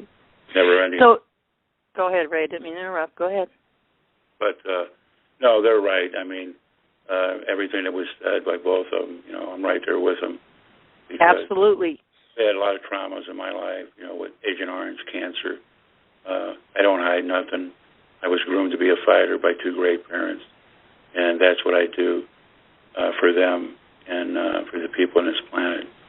And the knowledge and the information, that they've given all three of us on this panel for what we're doing, and it's just great. It's just I'm so educated every minute of my life for myself and for the people that I've met. It's just unreal. Yes. Thank you, guys. Forgiveness is the key. Start with yourself. We forgive ourselves. Thanksgiving is the key. Love conquers all. Love conquers all. Love yourself first, and then go out to the closest, your family, the people that are close to you. We learned we're our own universe on Julian Athan's call a couple weeks ago. But remember, love conquers all, even in yourself. So love yourself. Start loving yourself. Start learning how. Ask your star family. Ask your ancestors to help you start loving yourself the true way. Even if you don't know how, ask for help. from your angels, everybody. True. Love yourself first, and then it all explodes from there. Thanks for that conversation, guys. Another way is simple acts of kindness. There are all sorts of ways we can do little things for all sorts of people that come in and out of our lives.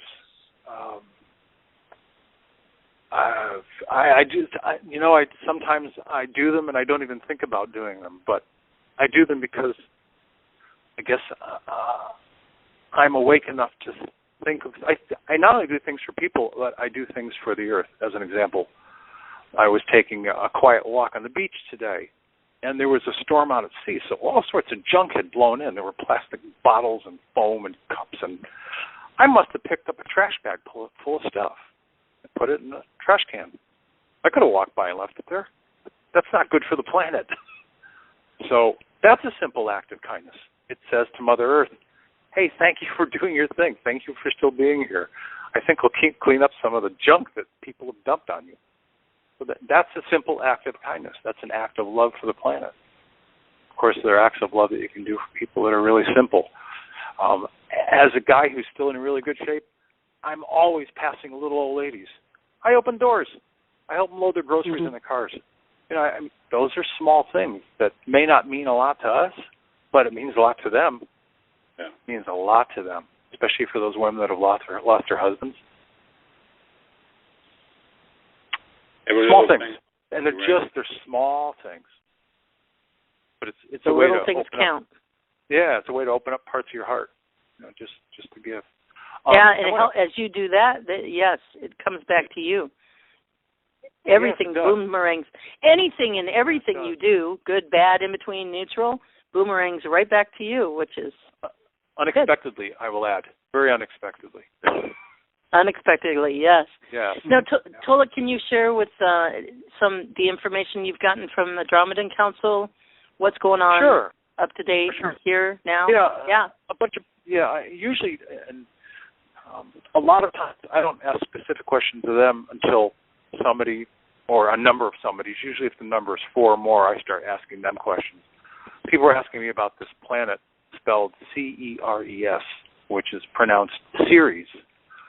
So now I'll share a couple of these confirmation moments. Ray and I got on the phone, was it like 2 or 3 days ago? And I said, hey, Raymond, I want to tell you what I learned about this planet, Ceres, and some of the aspects of it and some of the people that are there. And so as we were talking, we had 2 confirmation moments. One is the fact that there are people, 3D organic people, much like us, because they're humanoid, that they live on the inside of the planet, inside in cities. Well, Raymond said, that's right. There are people on that planet, and they do live in cities. So we both went, confirmation. Right. And then I made some offhanded comment about them being vegetarian, and he said, yeah, you're right, they are. He said, my people told me the same thing. So we were just having like an innocent conversation, sort of catching up, and we were able to get 2 or 3 confirmations about this very planet and the people that live in it, each from different sources. Raymond has his people. I have mine. We both have the same information. Talk about excitement. I get excited when those things happen. Because they go, I have a strong feeling about it as well. Yeah, you do get excited. And you're right, Tolec. We get excited every time. We get excited every time we hear somebody talking about what our star people are talking about. Yeah. And we get confirmation on that. Yeah, it is an amazing thing. So the short version is these people on the planet Ceres, and interestingly enough, when I heard them tell me Ceres, I'm like, are you sure? Like, yes, Ceres. They said, kind of like a television series? Like, yes, that's the sound. So here's the tail end of this first story. Later on, after I'd written the whole article and posted it, I then went on the web to see what I could find out about this planet, Ceres. At the very beginning of the write-up on Wikipedia, it says, Ceres, Ceres, pronounced Seer-EEZ. I went, yes! Another confirmation. Because Wikipedia confirmed what they had told me about how it's pronounced. So that's 4 confirmations about the same topic. There are 3D people inside this planet. First of all, the planet is not a planet. It's a biosphere. It was manufactured. There's, on the surface, it's iron oxide, so it looks a lot like the red rocks of Sedona. Very, very beautiful. It has atmosphere. It has a blue sky. It has clouds. It has mist. And extending beyond the mist, there's actually an electromagnetic force field which protects that planet from any asteroid hits. There are also 4D and 5D people that live on the surface of the planet. All the details of this information are on the first page of the Andromeda Council website for people who want to read it. But in any case, I'm going to read the one paragraph which will essentially tell about the people. They live in complete peace. They are a simple agrarian society by choice. They're approximately 50,000 years ahead of Earth people in all aspects of their lives, including a master's level knowledge and awareness of spirit-based life. So they have a keen knowledge and awareness of life at 4D, 5D, and above. Knowledge of it. And they discuss it. It's because, well, first of all, they're aware of the people that live on the planet's surface. They're warm, they're loving, they've never, ever been involved in any wars, ever. They have red hair, bright red hair. Their eyes are similar to ours, except their pupils are kind of like a yellowish green, and they have flecks of darker gold in their eyes. And they kind of dress like we would think of people from Greece or Rome. Men would kind of wear togas, for lack of a better word, and women wear these long, flowing white dresses. These are the 3D organic people that live inside this planet. And they choose to live inside the planet because they want to keep the planet's surface pristine. And the name of these people, this particular group of people, is Paxal Toleka. And the 4D people are Vaxal Plata. And the 5D people are the Zaxa Lakal. And they're in this elliptical orbit between Mars and Jupiter. And make a long story short, these people, because they are so loving and so peaceful, they're going to have a hand in our evolution as we begin to change. There'll become an appropriate moment, I don't know when that moment is, but there'll be an appropriate moment where they'll start to interact with us. And they have technology to explore deep space. I mean, they can come and go from their planet as much as they want to. But neat people. Huge oceans. Huge freshwater oceans.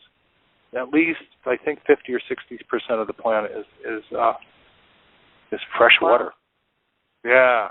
Yeah, to me. Well, we're limitless, and we're learning who we really are on the diamonds and going beyond awakening. So since you brought that knowledge forth, we can all invite them to our home. Well said. Not literally, but into our space. And and I lived on planet Ceres in a lifetime, and I know that because I want to share this with you, Tolec, and everybody.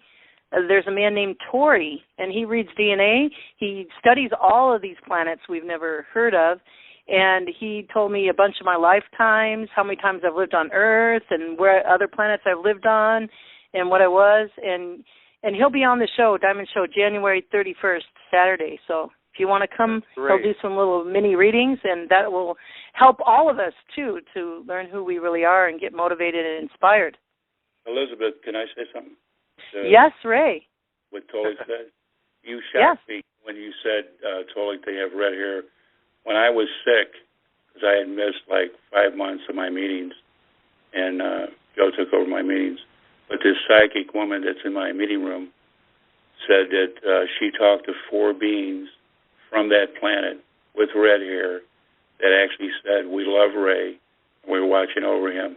they were actually taking care of me, and I didn't even know this. But I want to thank you, friend, for bringing up the part about the red hair. That just blew my mind. That's all I want to say to that. Now we have 5 points of confirmation on the. I know. There's the moment again, live on the air. That's neat. Thanks for sharing that. That's really cool. Yeah, I had to say that because you said red, it just blew my mind. Wow. Is there any others you want to share too, Tolec? Yeah, their skin coloring is really, really pale. They kind of, they look like a redhead. Real redheads, their skin coloring is really, really light.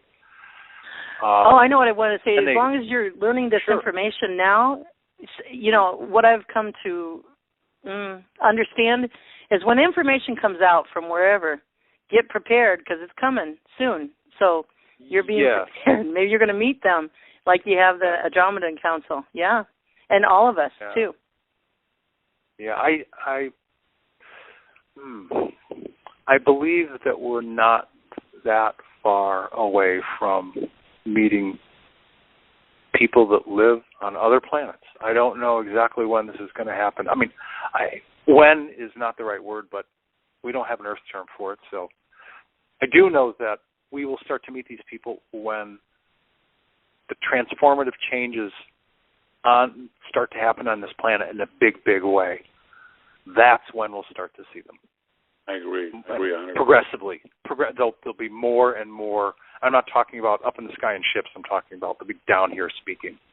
Co-creating with us. And Franco Di Nicolo, he's a unified soul, has shared on our show that I think he named, it'll be like a Star Wars scene around 2020, 2030. I don't remember the year. So, I mean, that's not far away.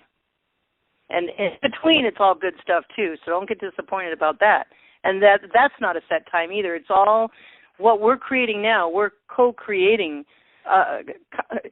collective consciously. So we're creating right now in this moment, and you can't look into the future, but we're rolling on a steam train, The one thing I want to say to that, Elizabeth, is everybody that's on this panel, we're not making any kind of prediction. The information as we get it out. Right. And that's the main thing I want to say there. Right. That's beautiful. Let's enjoy. Remember, we're emotional beings, just like Tolec's painted Julian and you, Ray. We're emotional beings. This is what we came for. It's all about experience. So enjoy your experiences, good, bad, in between. They're getting better, and they're getting more exciting. And play and enjoy the experience, because we are history writers, and we're gonna help others with our experiences and our emotions coming up. And Julian, I have, if you don't mind, Julian, this is Tolec. I've got a question for you. Do you happen to have any intuitive sense for what part of the Pleiades that you're connecting with? We're talking about Alcyon, the star Alcyon, or the star Tegea? Yes, their ship originated from Alcyon, so these would be Alcyonian Pleiadians. However, they have, let's just say, picked up people that are not from there. Interesting. I would choose that one first. Okay. Yeah. Honestly, I just did that randomly. I didn't really. I honestly didn't know. That's why I asked the question. As an example, the people that. Let me say this differently and more accurately. My soul essence was first birthed in the Tegea star system on the planet Dakota, which is now a higher 4D, 5D planet. So my soul essence is originally from Tegea. And your people, which is in the Pleiades, and your people that you're connected with are from Alcyon, which is another star system, but yet still in the Pleiades. Yes, so there are multiple planets from that region, but the differentiation between them is not that different, although the living conditions, as I understand, are different. They're extremely homogenized because of their proximity in terms of cultures and lifestyles. Wow, that's cool. Talk about synchronicity. I just got a text from my co-host Lily. She had to drop off. She's going to a dinner tonight, which we're at right now, a feast. I'm calling it a feast. She just texted me and said, that dinner I was going to go to, it's titled Diamond's Dinner. Diamond's Dinner. She goes, no kidding, XOXO. So, wow.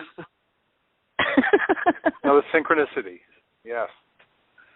Synchronicity.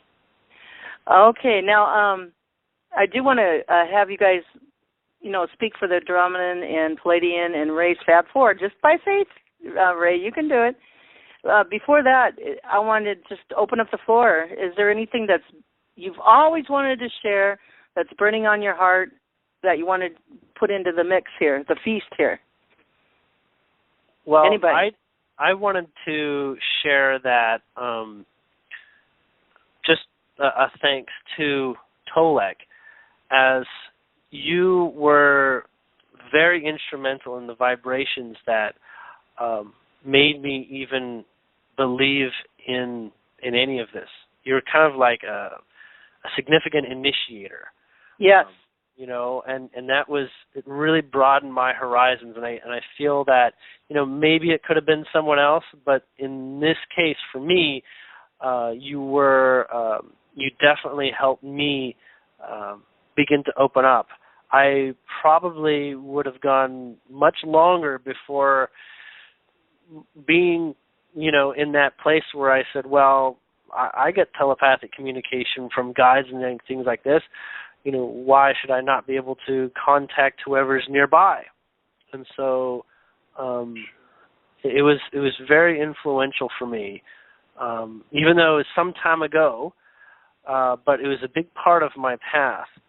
And I wanted to thank you for, whether consciously or unconsciously, being in that role, in that position. Well, thank you, and I'm honored to be able to help. When Alfred, this is an interesting story, but he's the wizard. Yeah. When Alfred, this is back in late summer of 2011, he posted a story about somebody, and I forget his name, I think it was Michael something or other, who was a super soldier, and he was talking about the beginning of World War III. And so I saw that, and I said, not quite. So I contacted Alfred, and we started to talk, and he said, and I referred him to the website. And after he came back from the website, he was like, we can't do it. He said, I can't write an article based on me going to the web. He said, would you mind doing an interview? I said, what? An interview? He said, yeah, I want to talk to you about this. So that was my first experience, and I was a neophyte at this. I had to organize my notes. I had to plan. I was very studied about it. I think the first 3 or 4, I had to be very, very studied, because I had never done anything like this outside of the work realm. I had done this. I had been interviewed before and spoken publicly in meetings at different conferences in my career, never about this topic. But why is that relevant? Well, that's relevant because Alfred was very kind and very patient with me. And as I became more aware and learned more information, I became, of course, more confident in what I was doing. And so I thanked him. I thanked Alfred for being such a gentle mentor to help me get comfortable in this whole process. And so, and by the way, go ahead. Go ahead. By the way, Dr. Alfred Lambermont Weber is going to be on a roundtable next Saturday with Cynthia and Franco Di Nicolo. So come on over, Tolec. Go ahead. So I was just going to say, if likewise I've acted as a mentor for you, Julian, or other people, I'm humbled and honored that I could do that. So I'm happy that I was able to do that for you. Jump in? Elizabeth? Can I jump in here? Yeah. Julian, I agree with you. I want to say I agree with you, Julian, but I want to also say, Tolec, you started it all. And the people that are listening to this show, I want to say this for you. If it wasn't for you and the work that you have done and the education you gave me, other than my star people, it's just so much that you have done, and I want to thank you from the bottom of my heart how big of a player you are in this to all of us. And I thank you for all your work in the Andromeda Council from the bottom of my heart. Well, you're very, very welcome. And I mean this sincerely. I'm one humble soul. Because I'm having these experiences, I figured, well, as long as I'm learning all of this, I might as well continue to contribute and continue to share as much as I'm learning, so that other people can, for anybody that's interested, that they can learn what's going on. At least it's out there on the table. If they're interested, great. If they're not, it's okay too. It really is. But I figured as long as I'm here and I've got this job, I might as well do it to the best of my ability. That's my focus. Yes, and Ray, I want to say you started it all too. I want to thank you, and humanity thanks you too when they learn about you, and people are learning about you. You, as a 12-year-old little boy, dragged along by your dad, Amazing. To meet the ETs and, to bring bread and donuts and have that relationship and hanging in there. And now you're bringing the legacy. You're speaking not only for you, but your dad and your grandpa, and they thank you too. So you started it all too, Ray. Thank you so much. That is an amazing legacy. Yeah. It is. And it's, I give my dad all the credit for the bread because it was an accident. He thought more of his wife than he did ET at the time for our very first meeting. And just to cut it real short on that, we went back to the car. Everything was there but the bread. And this little 12-year-old kid, it lit up a light in my head. I would talk to my giant father and say, the next time we meet ET, we bring bread. And my dad would laugh. The second time he took 5 loaves. The third time he took 7. That's the magic number. I take 7 loaves of bread. Every time I meet my Fab Four, the only ones that ever changed the menu on me were the Nordiques because they love our donuts. But it was a pleasure to always come back. I never had any missing time. We always knew what was going on. But it's the amazing people, and you're one of them, Tolec. And Julian, I just met you. You're in there too. That I learned a lot tonight. But I've learned a lot from you, Tolec, and there are a lot of, for lack of a better word, there are a lot of teachers out there like us at all different levels. Some people are still kind of at the new age, love and light beginning. That's kind of how they start. They shift away from a traditional church and they want to become more spiritual, yet they really don't know what they're saying. And there's all sorts of teachers for all sorts of levels from that point up. So there's actually a lot of us that are out there doing this. There's something for everybody. Well, I tell you, the XOXOXO, hugs and kisses, love, is flowing right now. Thank you, guys. Wow. Oh, you're very welcome. I'm happy to be here. It's been an interesting conversation. Yeah, we're not done yet. Don't go away, anybody. I'd love to have you guys all three back at another time and date, once we've gone through this journey even more and upgraded even more so we can help humanity upgrade, more even. Keep on going on that train ride. Full speed ahead. Next time, Elizabeth, I want to hear your story. Oh, you will someday, soon. Okay, too. You guys are the stars tonight. I'll be the star sooner or later, but sooner. Yeah, when you're in the midst of it, you know how it goes, you three. It's like Tolec, we'll have to do a show and she'll be our guest. That's right. Okay, we'll do it that way, huh? Yeah. Great. I know. We'll get Alfred to pick her up. Oh, get Alfred? Dr. Alfred? We got to get the wizard. Yeah, that's right. Yeah. Oh, that would be an awesome show. Yeah, that would be great. He's fun. We all go ahead. He's come a long way also. He's done countless interviews with people from all walks of life. It's amazing who he's talked to. Oh, my God, 76 years old, and he's still going like a steam train from heaven. Phew, fast.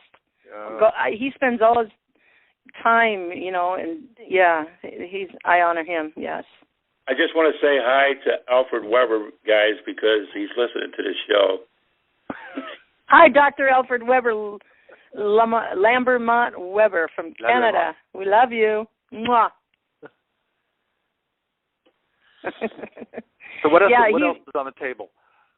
Okay, so I just want to say real quick, we were on a round table in Hawaii, and Dr. Alfred just was finishing up a live conference in Canada with Franco Di Niccolo, and he mentioned him on the round table, and so that's why I was spurred to get Alfred and Franco together along with Cynthia. So I messaged Alfred, and he goes, yes, I would love to. He just met Franco that day before the round table. Oh, you were on the round table too, Tolec, and so was Ray. Right. So, okay, so what's next? I would love you guys to, Julian with the Palladians and Tolec with the Andromedans and Ray with your Fab Four, and to connect and just bring through a message from your star people that you've been building relationship from. But before that, is there anything else anybody wants to get out on the show? Julian? I just want to let you know that I'm here. Oh, Sherry! Sherry's here! All right, Sherry. Hi, Sherry. Female voice. Hi, Ray. Another female voice. Good. Hey, Sherry, go Sherry talk, Elizabeth. Yeah, I'm going to give you some time, Sherry, and I have some questions for you. Lily's been listening a lot to you. She's my co-host, and she's at a Diamond dinner tonight, and you're on the Diamond's Feast dinner tonight. So welcome. I'm glad to meet you. Nice to meet you. Yeah, so we'll talk to you, and then we'll go to the... Is that okay, Julian? You can hang around, right, for maybe another hour? I've got about another hour. Okay, I was just going to say that. Cool. Okay, so we'll go then to you first, Julian, after we're done with Sherry, all right? Sure. Okay, Sherry Wilde. Let me just read these questions from Lily, and you can go for it whichever way you want. Sherry Wilde, could you tell us again what were the 3 things the ETs want us to know that you shared on your YouTube interview video? One of them was that we are all one. And what can we do to share in your experience? I'll just leave it there for Okay. Well, that's a great question. I like that question. I don't usually get that. I usually get more toward what the ETs are like. So the lessons that I've been taught from the time I was a little girl, they started teaching me probably when I was 5 years old, what they called the 3 important things to know. And it was very repetitious, but every time that I was with them, they would show me from a different perspective, a different way of looking at the lesson, until finally it really became part of who I was.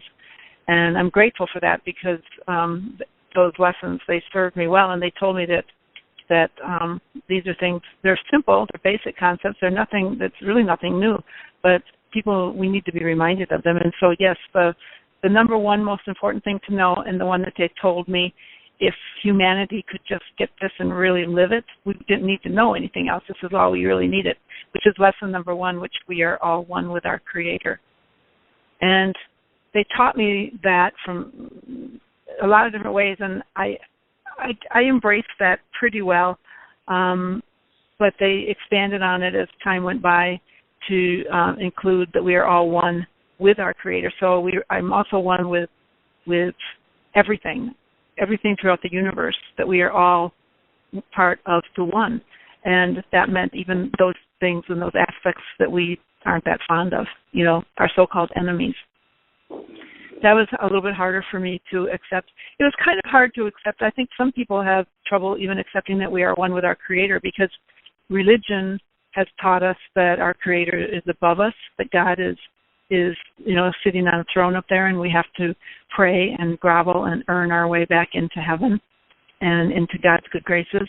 And religion has taught us that we are born in sin. So, we're kind of at a bad place just by being born. There's nothing. It's like we're told we're a losing case right from the very beginning. And that always amused me that's what we were taught. And so you're born sinful. You didn't have to do anything at all. You just had to be born, and you were sinful. And so they erased all of that with that teaching of you are one with your Creator, because the Creator is not above you. We are an aspect of the Creator, and we are one with the Creator. So that was the number one most important thing to know. The number two most important thing to know, which was a real mouthful, when I was 5 years old, they started trying to teach this to me. We are multidimensional beings existing on more than one level simultaneously. And they taught me those things, and they stuck to the same thing until, I could say the words, but I did not know for the longest time what that meant. We are multidimensional beings existing on more than one level simultaneously. That one they really had to work to get me to get it, and there's lots and lots of different facets to that statement.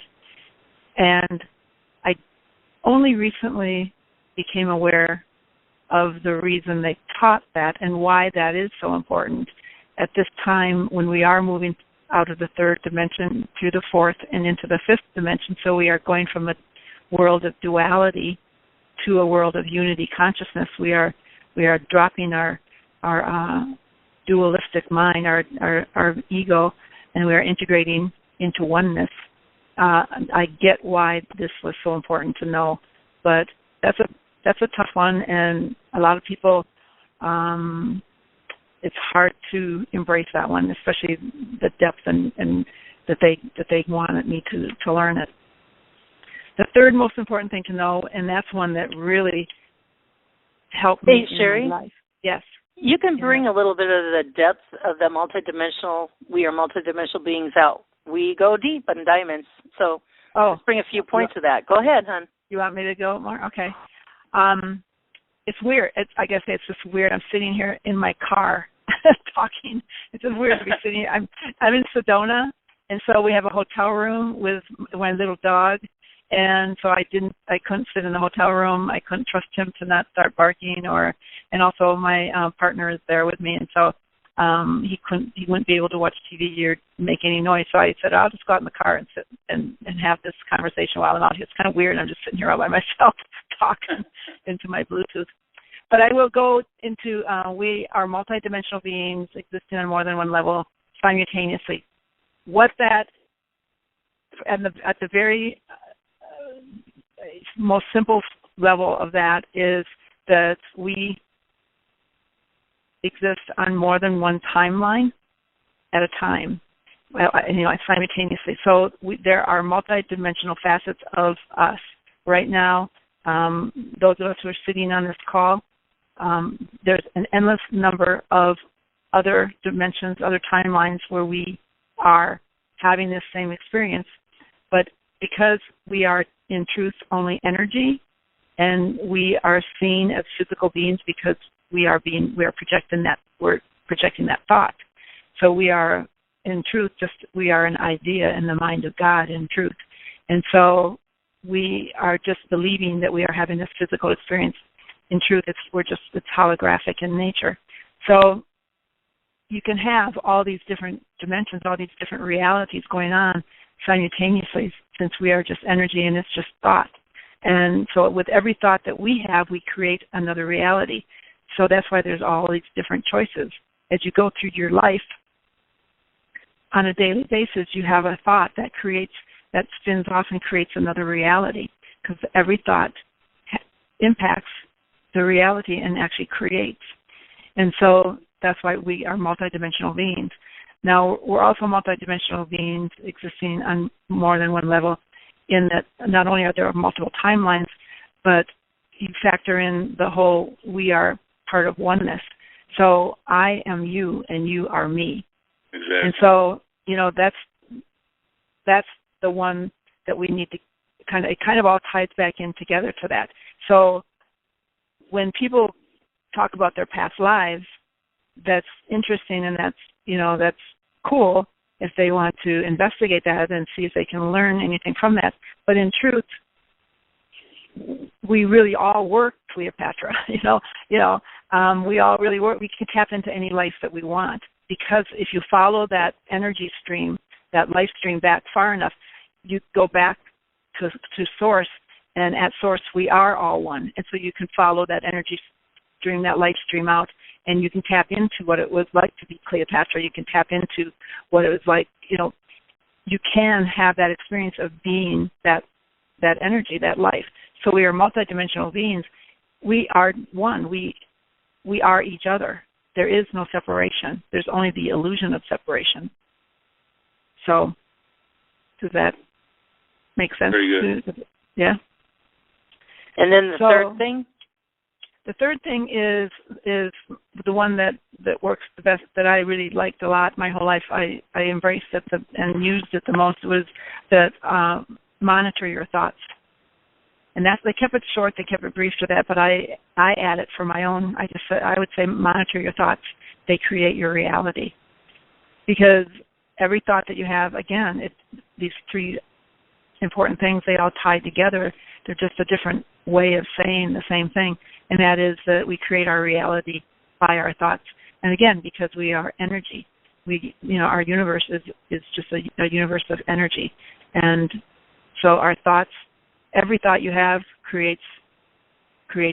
Well, in the third dimensional world, in the old third dimensional world, we would have a thought, and it would come into form and play out for us. An hour later, a day later, a week later, maybe a month later. Now, as we ascend, as our vibration increases, our thoughts are creating more rapidly, which is why we're having to heal those parts of ourselves that are in fear, because we can't create from a place of fear. We have to be creating from a place of love, of high frequency, because otherwise, you see the world, the chaos that it's in. And that's because we need to learn to be heart-centered and create from a place of love. So our thoughts create our reality. So we need to monitor our thoughts. So those are the three important things my guys taught me. There's that love again. Love, love, love. XOXOXO. It's all about love. Okay, another question, and then I want to ask you if you have any current updates of what you've learned from your star brothers and sisters, to encourage us, or to help us, motivate us, inspire us. Okay, here's another question from Lily. What can we do to share in your experience? How can I, the layperson with no contact, be of assistance or contribute to the whole, WHOLE, when it comes to the ETs? Well, there's nothing special about having contact with the ETs. They are our family, and we're all going to get there eventually. And she can ask, if she wants to have contact, she can certainly ask for contact. She just needs to make sure that she specifies that, that the contact be of the light. Be of the highest good of all concerned. Yeah. We do a prayer of one. Yeah. Yeah. Yep. And do that. Not that most of what you would encounter is going to be positive, but you just want to do that. So she can ask for that. But the thing of it is that I wouldn't want to see anybody get sidetracked by that, because everyone came here to be here at this specific time, and everyone has a role to play. And her role is to raise her vibration, to release fear, and to be living the truth of who she is, and so it sounds like she's a curious person, and she's open and receptive to these new ideas, and she's living her, I'm guessing she's living her truth. And that's the best thing we can all be doing right now, is just be living through our hearts. And by doing that, we bring more light onto the planet, and we bring about the change. We increase the frequency, and that's how the change is going to occur. The healing and the transformation of this planet comes through the vibration of love. So that's what she should be doing. If she wants to try to connect with the Arcturians or the Pleiadians or whoever she wants to try to connect with, she can certainly meditate and she can ask for that. But personally, my sense is that I don't know what that would serve to do that. She's got her path laid out that she planned, her soul. she planned it before she came here, and if that's on her path, then it'll show up. It'll be the desire will come to her heart. And it's just not for her, she asked, it's for everybody. Yeah, she, he, everybody out there, you guys listening? Yes, great. And by the way, we talked extensively about that subject on the appetizer show, Diamond Show, this afternoon. So I'll put that link on the blog, the Diamonds blog, Sherry. It's so honored to meet you. I got introduced to you by Ray, Radiant Ray. Thank you, Ray. And I know you go to his meetings. Yes. Yeah. Go ahead. I just want to say one thing. Sherry, you're right. We all have to be true to ourselves first and have the faith. Everything you're saying there is right on, because to get to a higher dimension, fourth and fifth, the quicker we receive ourselves in that way, we will get there quicker. The ones that are awake, which they are awakening now, a lot of them are actually in fourth dimension. But I just want to say that you're telling the truth from your heart, and the star people have taught me and educated me what you're saying too. Yes. We overcomplicate it. I just answered on my blog. I had someone wrote me a very touching message. I get all of the messages are touching, but this guy really touched me, and he's discouraged. With things aren't changing as fast as he would like to see them change. He wants to make a difference, and he's tried to do that, and he's not seeing the results, and he's just feeling like giving up. And a lot of us are we have those moments where we feel tired, and it doesn't seem we can bring about the change fast enough. But by doing that, we're defeating ourselves. That's why we feel so tired, is because we're really projecting into the future, and we're not living in the present moment, right now, and just taking care of business by just being the love and just trying to be in a joyful place in the here and now. We're making it complicated. We're making it into work, and it really doesn't need to be that hard. Yes. And now, Sherry, I would like, if you've had any recent updates, knowledge, anything you've learned from your contactees, star people, if you could give that. And then I want to do go around the table. I would like, I know Julian contacts the Pleiadians, Tolec, the Andromedans, and Ray and you, even if intuition, take the leap of faith, intuition, what your people are telling you to tell us to just to bring forth, whatever. So, any recent news that you want to share with us? Updates from who you speak with? From and my guy. Well, my contact is probably different than the other people who are sitting in on this. My contact is what I call my guides. I'm not clear on where they're from.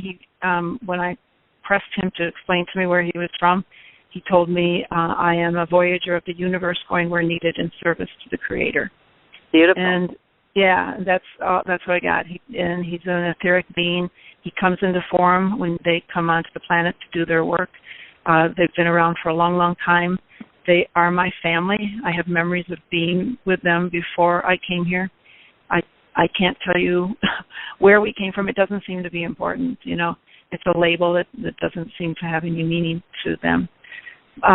So my contact is different. My guides have kind of backed away, in all honesty, and they are telling me to just stay calm and get through the changes and stay focused, heart focused and heart centered.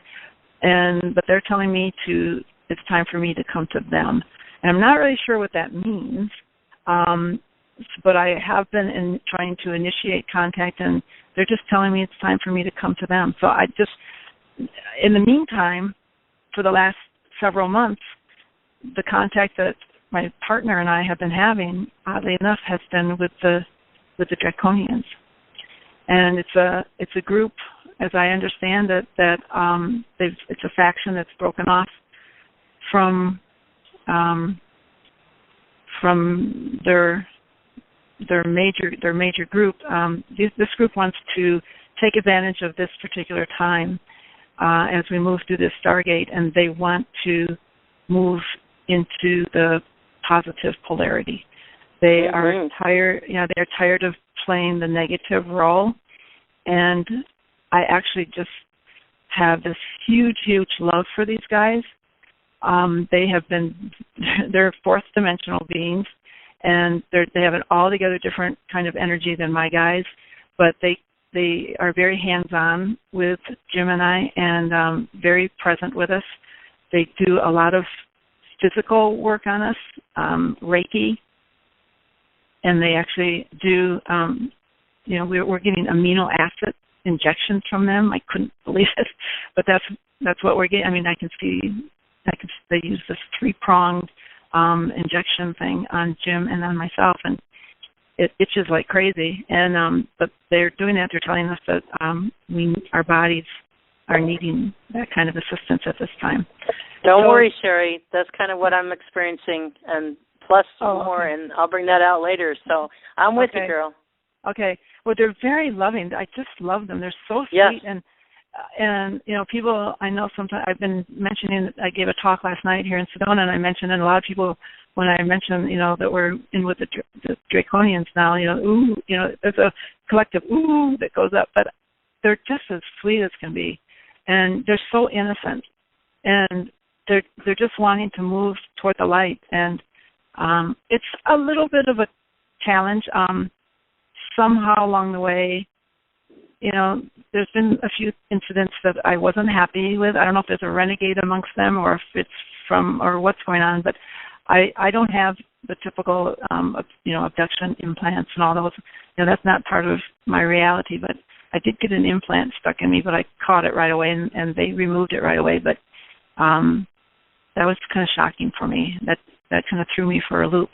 But we talked about that subject, just the dark energies. Well, they're just denser energies, and there's lighter energies. We're on the same spectrum. We talked about that and loving them. What the most thing is, it comes back to love again. If you can just love them, they're not used to feeling love, but they just melt. They just melt. They're like a child. I mean, this one guy was there, and when I just extended love to him, he just stood there, and I swear he just soaked it up and soaked it up and soaked it up. And it was like a child who had been wounded and hurt, and just, my heart just goes out to them. So it's been really a joy to work with them. And I think it's bringing a lot of healing into the world. So beautiful. I wow. Privileged. Very privileged to do that. So that's Thank you for sharing that.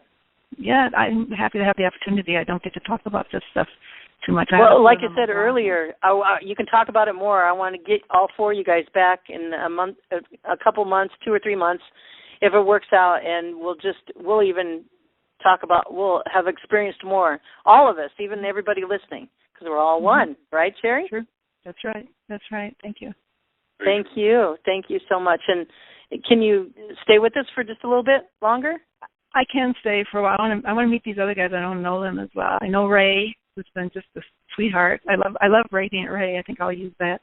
So I want to know. I want to listen and get to know these other guys. So I'm going to stay for a while. Well, I'm about ready to bring on Julian and then Tolec and Ray and you. And if you guys can just okay. Take a deep breath, Elizabeth. All right. So if you could just *6 to mute out, and then it's *6 to mute or unmute. Thank you so much, Sherry. Oh, my goodness. Yeah.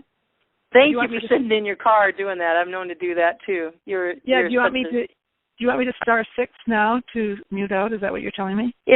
Just to mute out, and then, if you want to come in, just *6 back again. It'll unmute. Okay. And I'll call you to the... Yeah, thank you. Okay, Julian. Yeah. Calling Julian. Are you there? Yeah, I'm here. Can you hear me? Yeah, I can hear you. I'm kidding. I'm just playing. Great. Okay. Can we do our little Palladian session, and then you can just guide the people through what you do, kind of like you say? Yeah. Well,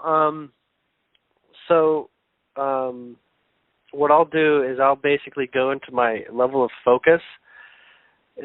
I don't want to say it's channeling. It's somewhere in between channeling because I'm conscious. I can still talk with you guys and stuff. But it's kind of like listening to being in two conversations at once. This one here that we're having, and giving my attention there at the same time. If I were to go into sort of like Chandler mode, I would be sort of like, I would have no idea what I'm saying here, in a way. Like I would just be saying what is being delivered to me. And I'm not a preferrer of that type of methodology of communication. I like to be a little bit in the middle and the interpreter of what's coming through.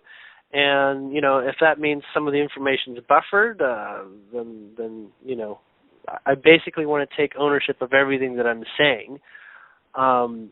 So if there's any doubts or anything like that, then if there's questions, then you would ask me, because I would be the one that would be holding full responsibility for what I'm saying.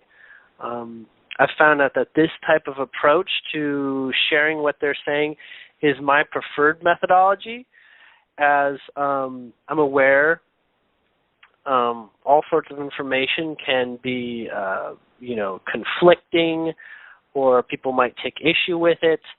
I just want to say that what I'm saying is sort of like trademark Julian, if that makes any sense, without being a trademark.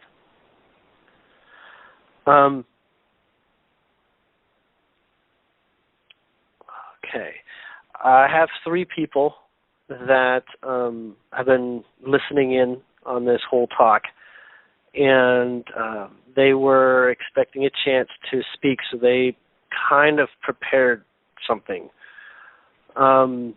This isn't exactly like newspaper material or sort of like new information that's brought forward in a way that is meant to highlight or give attention to something you need to know. But they had several comments about what had been shared during the show and with regards to the other guests. Just give me one moment.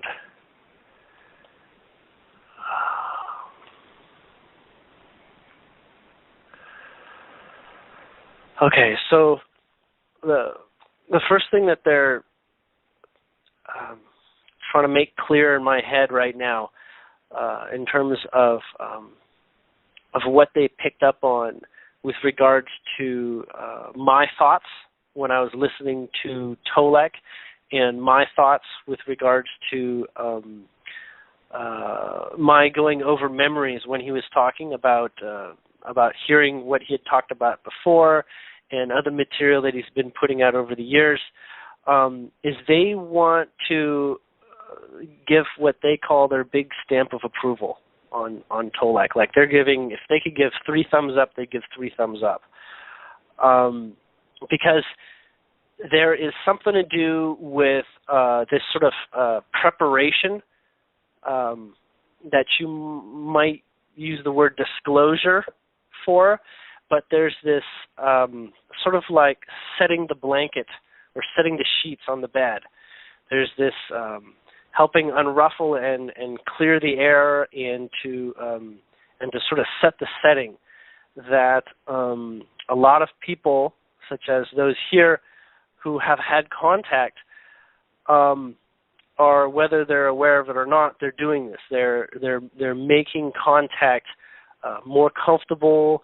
They're making it more ready, more palpable, and bringing that experience, maybe not direct experience with the other races, but in this sort of like baby steps towards contact. I want to acknowledge how significant and how important that is, as that bridges the worlds. You can say that they are from and that we exist in. And they're saying that this is on some levels it's a very large responsibility, but we haven't been taught exactly what kind of responsibility that is, because the way that we use the word responsibility denotes pressure, but the responsibility is more in the realm of saying and expressing what you need to do and expressing what you need to say and being that authentic person, as that is the only way that this information is really going to make a difference, is to be yourself and have that courage to be yourself, even if there's no way to give evidence. It's this place where you being yourself is the evidence alone. Now, one of the things that this one's acknowledging is that we have this term on Earth that they say is very difficult to work around, and that is this word being called crazy, or the word crazy, as that can be used to basically abolish all of someone's nature and expression and what they bring forward. You just say, oh, that's crazy, and that's how someone can basically break down all arguments or anything that you present. It is something that they notice is used for when someone is not ready, or something goes over their head, or if the information that someone has to share is going to fundamentally shake up someone's life more than they're ready for their life to be shooken up. And they're aware that as they come forward through people like us here, that it takes a great deal of courage to be in that place to speak that truth and what has to come through. It can only come through because the heart is knowing that this is part of our role or one another's role. And this message isn't just for us here presenting on this talk today, but it's also something to note for the listeners as well, that presenting where you come from and being honest with others as well as yourself is a very, very powerful way of living. Living with your heart. Some people they have some ideas of what that means, but it's that place where you have longing and you wish it to be so. Now, what some people do, according to this one, is that they'll present themselves, but they'll be in a position to say that that isn't necessarily that doesn't necessarily apply to everyone. And from that place where, for instance, I tell something that a Pleiadian would be telling me, and I tell you, it's up to you to determine how real that is for your experience. And you might say it's up to you, listening to me, to determine if I'm having, what is a real connection with a Pleiadian or not. On many levels, that creates a divide of my reality and yours if you have to question what I'm going through. But the point that this one is bringing up is that irregardless of me having this experience or someone else having an experience that you may not be able to explain, you may not be able to be ready for, it's important to, if it's come into your life and if you realize that you're attracting it, you will have information that can really substantiate parts of your own life. It may not be the whole picture, it may not be the deliverer of the information, and it may not be the way that you might have asked for it to come through. But oftentimes it's the message alone. It's like, hear the information for where the information comes from. And this one wants to reiterate again how precious it is for people to speak their experience and speak their truth and their perspective on reality. As whether the information even is of value in one way or another, it is showing and reflecting that authenticness of being that is within everyone's hearts to want to be authentic and to want to experience and share who they are, what they're going to say, even if they don't know if it's going to be received. As long as they're expressing, then that's the basis for which action should be taken. It's almost like tell people what you want to tell them, but know at a paramount level that you're doing it for yourself because you feel you must, that you've got to get this out or something like that. That is, recognize that it is your expression that has a really, really high value in that way too. So anyone that's listening, there is what you might call a need for this kind of courage to share on levels that you're not familiar with how it will be received, but to just begin doing that and begin, just basically taking that leap of faith that you will be met with the types of experiences that will match your authenticity, and you will find others of a similar level of authenticity and perhaps on a similar level of experience, similar like experiences. And that itself can create a landslide effect of meeting those people that you really can be yourself with and can really, express what's in your heart moment to moment. That's a very powerful way to experience life. I know that was a bit much, but I almost don't even remember what I was saying. But Julian, could you just describe what that being looks like and what they're dressed in? And I want to say beautiful. Beautiful. Go ahead. This one's being called Sylvius. This one actually has pointed ears like an elf. Wears kind of what you might think of as a long robe without arms, like a giant poncho, but it's green and very silky, and it goes all the way to the floor. So you don't see arms or legs. You just see the shoulders and shape. Has platinum hair that's sort of slicked back and sort of is very straight and hangs behind. And this one has, I wouldn't say this would be considered mascara, but this one has very pronounced eyes and reminds me of slightly Asian-looking eyes, and in the way that they're kind of like more closed than your typical human. This one is basically describing his vibration is seventh dimensional. But speaking on dimensions, the second of the three would like to share something a little bit about that to clear things up.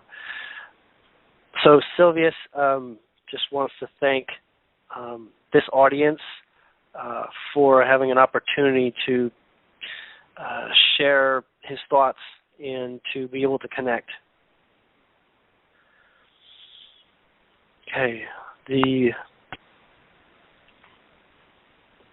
second one is wanting to give a very rough overview of when the word dimensions is used, as a lot of people are not exactly understanding where a dimension begins and ends, and that gets complex because of how dimensions overlap. And what you might understand a dimension is that a dimension that we, or some someone refers to that has a number that's larger than the next, like, third to fourth to fifth, all dimensions exist simultaneously. So the third and the fourth and the fifth, they already exist, but they're not necessarily occupied by your attention. Now, you live multidimensionally, so you have a part of you that's already in fourth and fifth, and what have you, just as you have parallel lives and experiences of being a conscious, living, breathing person in many lifetimes and different times and whatnot, whether you're aware of it or not. All these realities essentially live intertwined in a variety of ways, but within the perspective that we hold, which is third dimension, the general human perception is that we are what exists for us is only what's within our five senses. But as the sixth sense develops, that is a bridging tool. So those who are, opening up the pineal gland and beginning to use the intelligence of their gut, which is also another level of intelligence that accesses broader information. There's going to be a natural questioning of what is what we call real being associated with what we know of in third dimension and something that's familiar. Anything can be real if you are more and more familiar with it, even if it does sort of exist on another dimension.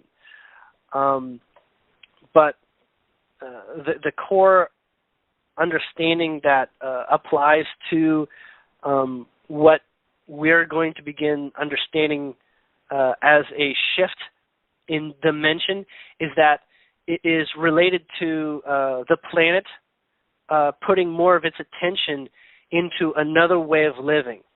And as we go into that journey ourselves, as we are kind of like best friends with the Earth, being here with it, kind of like partners on this journey, we help both the planet and ourselves by our relationship with the planet.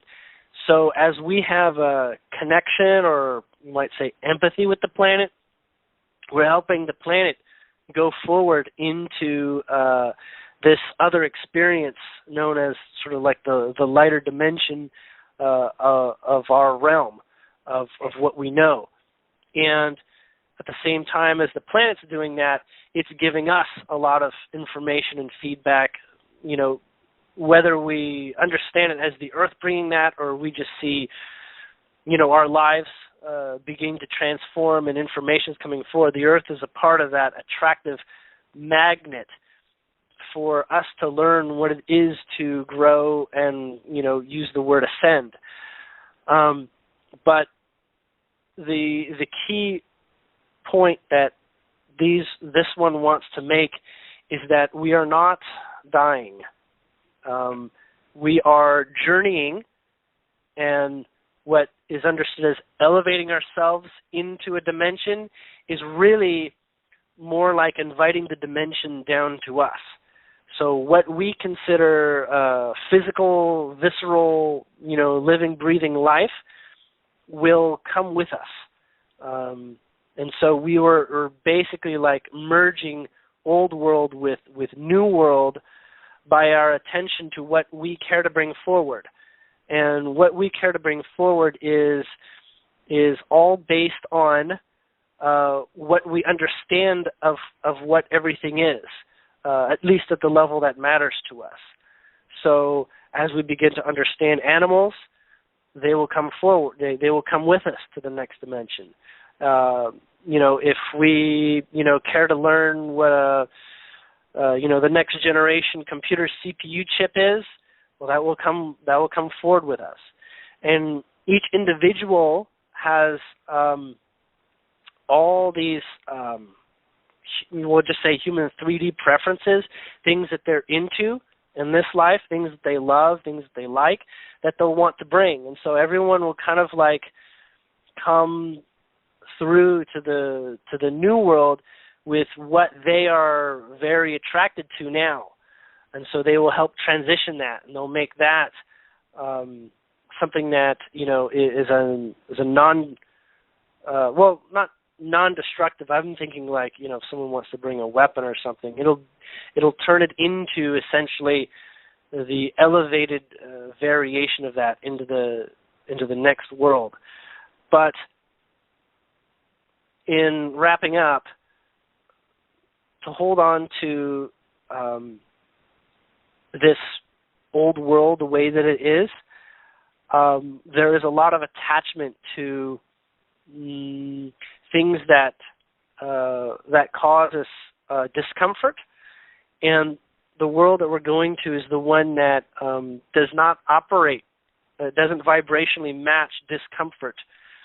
So for some of us, it is about processing the discomforts and learning to let go so that we are a vibrational match to the next world. That's what that one wanted to share. Can you say the name and what that one's like? Name is Pietra. Like, say that again. It's like Peter, but with the R and the E reversed at the end, and then sounds like Pietra. This one is a dark-haired male, pretty tall. I want to say about 8 foot. The other one was around 6 foot something. This one has has blue clothing. I want to say it looks like a top and a bottom sweatpants. It's very not very complicated. I want to say I can't see the full details, but it's very much like wearing a sky blue, bright blue sweatpants and sweatshirt without having cuffs, so it doesn't like have elastics at the ends. This one specifically works with the group of Pleiadians that do time travel and do time travel on Earth. I want to say, well, this one is definitely in what would be the organizing structure or command structure of that. It doesn't have a direct translation to something that I know, but anyways, is involved in that management. The third one says she has a very short message. Okay. She wants to say that there is a lot of really heavy information that's going to come through this year that's going to feel heavy.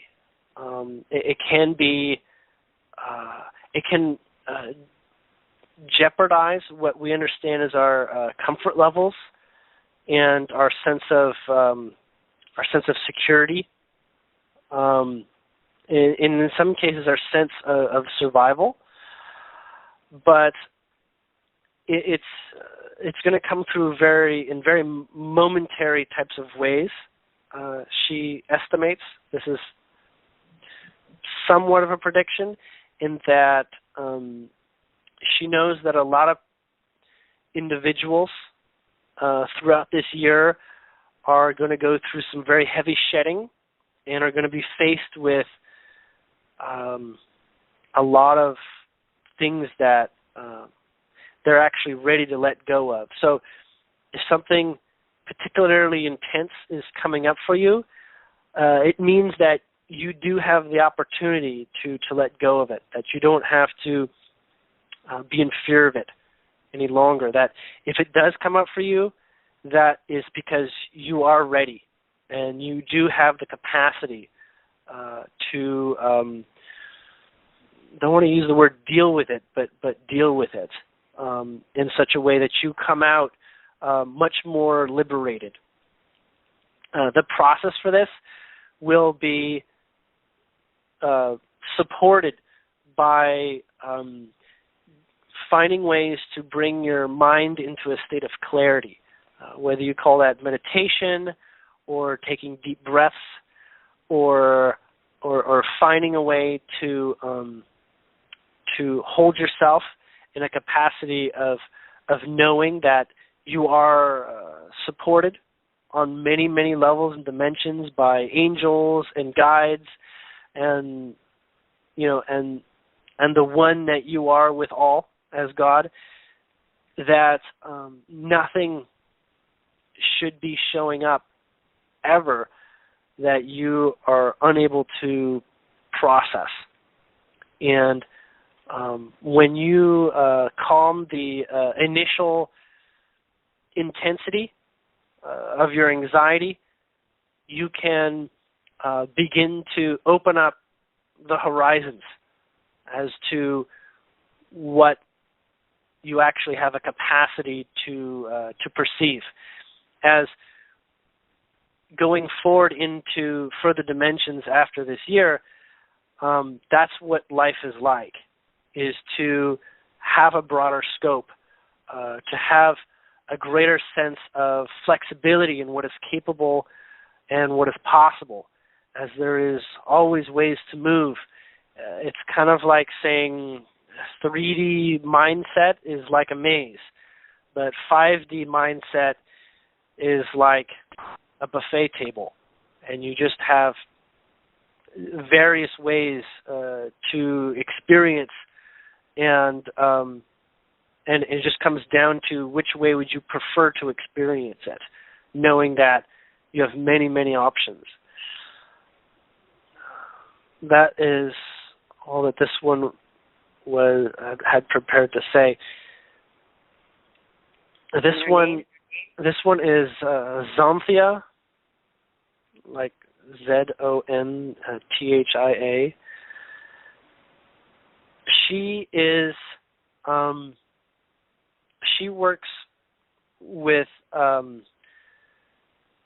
groups that get involved with planets that are going through growing pains, and she associates with beings that we relate to as angelics.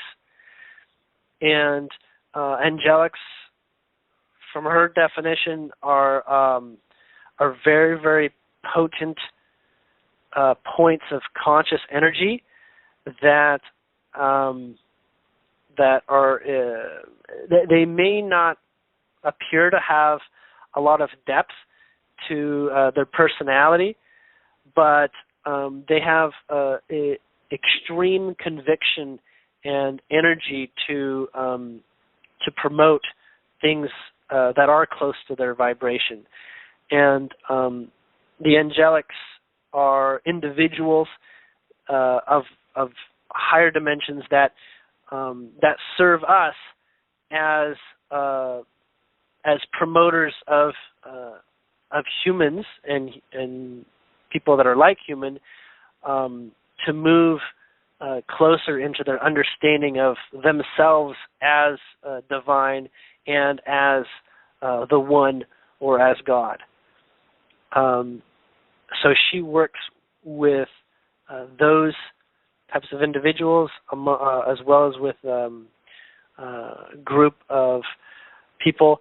What they're often, the types of people they're often associating with are with people that would have the equivalent would be religious background types of perspectives that have very stringent limitations on the way that they understand the way that the world or reality works. And so she finds herself in a position of helping dismantle religious programming, I guess.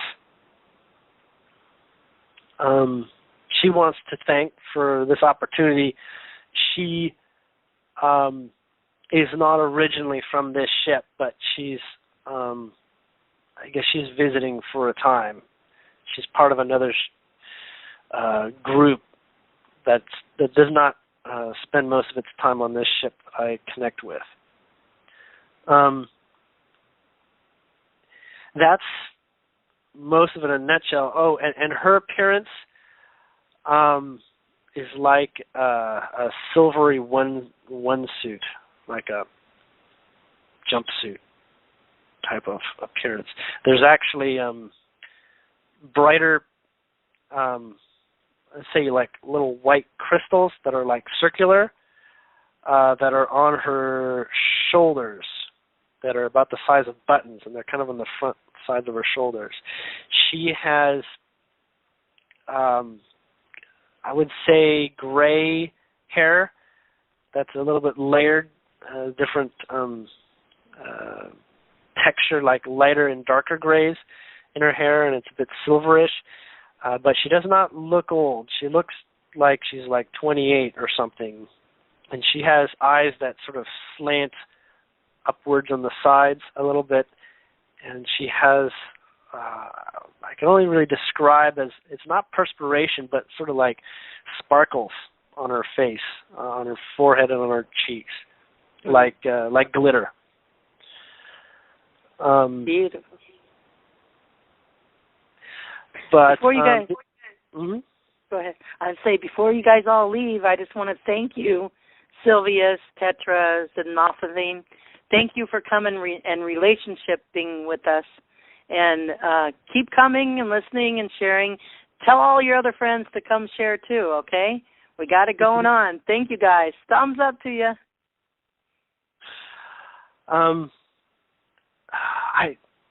One day I will figure out how to share over the air where you can't exactly see me what I get when they smile. It's this smile that comes with like this whole like pitcher of heart juice that is like super Kool-Aid or something, and it's very giggly and very adoring. It just feels like when a mother is holding, her 2-month-old baby, and is absolutely so in respect and love and adoration. This is how they're sort of projecting to me right now. So it's it raises my temperature. Like I'm almost like so warm, my forehead's sweating. But, hey, Julian, I want to ask, how am I doing on my camera? Do you guys know about my camera? Am I doing okay? I don't know. So there is such thing as highlight reels, where they capture moments that are worth repeating to other people to observe. And what I'm being told is that your life tends to have a high propensity of showing up in those loops. As what? You show up out of like the list of highlight reels. There's parts in your lives that show up a little bit more often than others in terms of things to look at and to gather ponder on. Back. So. Wow. I'm sorry, I got to get going. I want to tell you, Julian, and all you Palladians on the observation ship, namaste. Thank you, thank you, thank you. Namaste. Yes. Thank you. And Julian, what a wonderful jewel, diamond you gave us today. Thank you for what you do. Thank you. I don't often get that many opportunities to speak to groups of people, but and I do talk to the Pleiadians by myself, but it always seems to be much more emotional for me when it's in this type of setting with an audience that's greater than just me and and Jen here. So I thank you for having this forum and this space for me to experience this, as well as for them to come through. So thank you. Thank you. Well, we'll talk to you soon. Enjoy the rest of your evening, or right. keep listening in. Thank you so much, Julian. All right, it was great to meet you guys as well. Thank you. Yes. Okay. Who wants to go next? Tolec, Ray, Sherry? It's up to you guys. That was wonderful. Yeah, it was. Ray, what are you intuitioning with your guys as Julian was talking and you're on this call?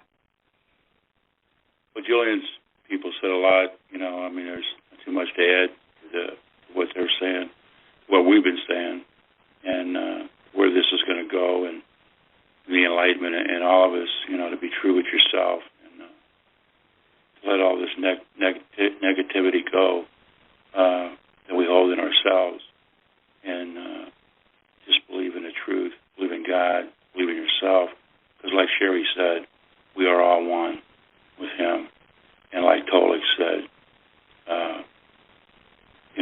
this is a great experience on the show that we're hearing now, and the audience that's been hearing this. That's kind of all I want to say right now. Thank you, Ray. And let me just back up with Julian. Julian, I'll give you his link is on the Diamonds blog, Diamonds with an S Forever 31.blogspot.com. His link is Julian, Julien, Wells.com. And he's a reality programmer, and you can visit his site, julianwells.com. And also, Tolec, I'm going to add your link to the Diamonds blog, and Ray, you too. Okay, so Sherry or Tolec, which one wants to go next? If I may jump in, I don't have probably another 10 or 12 minutes left, so I've got to jump, contribute, and then jump out if you don't mind. Okay, that I don't mind. Thank you so much. Sherry, is that okay with you? Sherry, are you there? *6. Okay, I'm back on. I've just been listening, but yeah, I would love to hear what Tolec has to say. Okay. Thank you, Sherry. Yeah, exactly. Thank you. I'll first describe what my contacts look like. And these are the three people that I typically talk to. There are many more, but generally I speak with three of them, sometimes four, but they are Tonka, who is he's the, if you will, the shaman, the spiritual counselor for the council, and is responsible for North America. Actually, that's his responsibility. He's responsible for spiritual awareness for the humans on behalf of the people of the Andromeda Council. The gentleman that is the commander of the primary Andromeda Council biosphere, he and Tonka are both from the same planet that I'm from originally, which is the planet Dakota. And Dakota is the planet of origin for the people who are the Native American people. Dakota, Comanche, Hopi, and others all across the states, and likely other places as well. So those two people are originally from the planet Dakota and the Pleiades. They are now sort of like mid-level. The third person is Vice Chairwoman Tanya, and she is the Vice Chairwoman of the Andromeda Council. There are at least 4 people who hold, if you will, executive management positions, because, to make a long story short, the Andromeda Council is comprised of 12 senior member planets representing their star systems. It's very much like a galactic United Nations. And so there are also people. So you have, I'm tired. You have ambassadors and diplomats from these 12 representative planets. And then you also have people like who work at the UN who are the chairwoman, the vice chairperson, the secretary. Well, these people that I'm speaking and communicating with are primarily non-voting management members of the council. They're my contacts. So you've got Tonka, the spiritual advisor to all of the people in the United States, if you will. You have the commander of the primary Andromeda Council Biosphere, and we have Vice Chairwoman Tanya of the Andromeda Council, and she's second in command. And essentially, when I communicate with them, most times I see them as what we would call a headshot, sort of like the bus line and up. Tonka and the commander of the primary Andromeda Council Biosphere look Native American. They have black-colored hair, which is long. It's usually pulled back when they're working. They have somewhat mocha skin coloring. Tonka, we would understand to be about 7'4". Let's see. The commander is, I want to say 7'6", as we would understand them when we would look at them. Tanya, she's from a different planet. She's from the planet Tyrael with a T, from the Mirak star system. And her people are the ones that originally settled the land masses that we know now today as Scandinavia. She has blonde hair and blue-green eyes, sort of crystal blue-green eyes.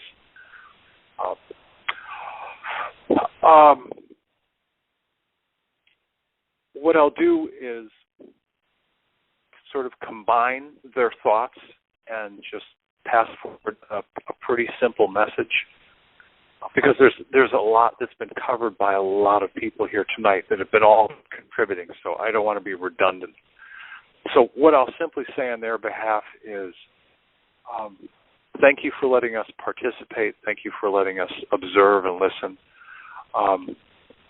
For the people of Earth, know that this is an incredible time in your evolution as you are about to join the greater society of civilizations across this universe of yours. You will get to meet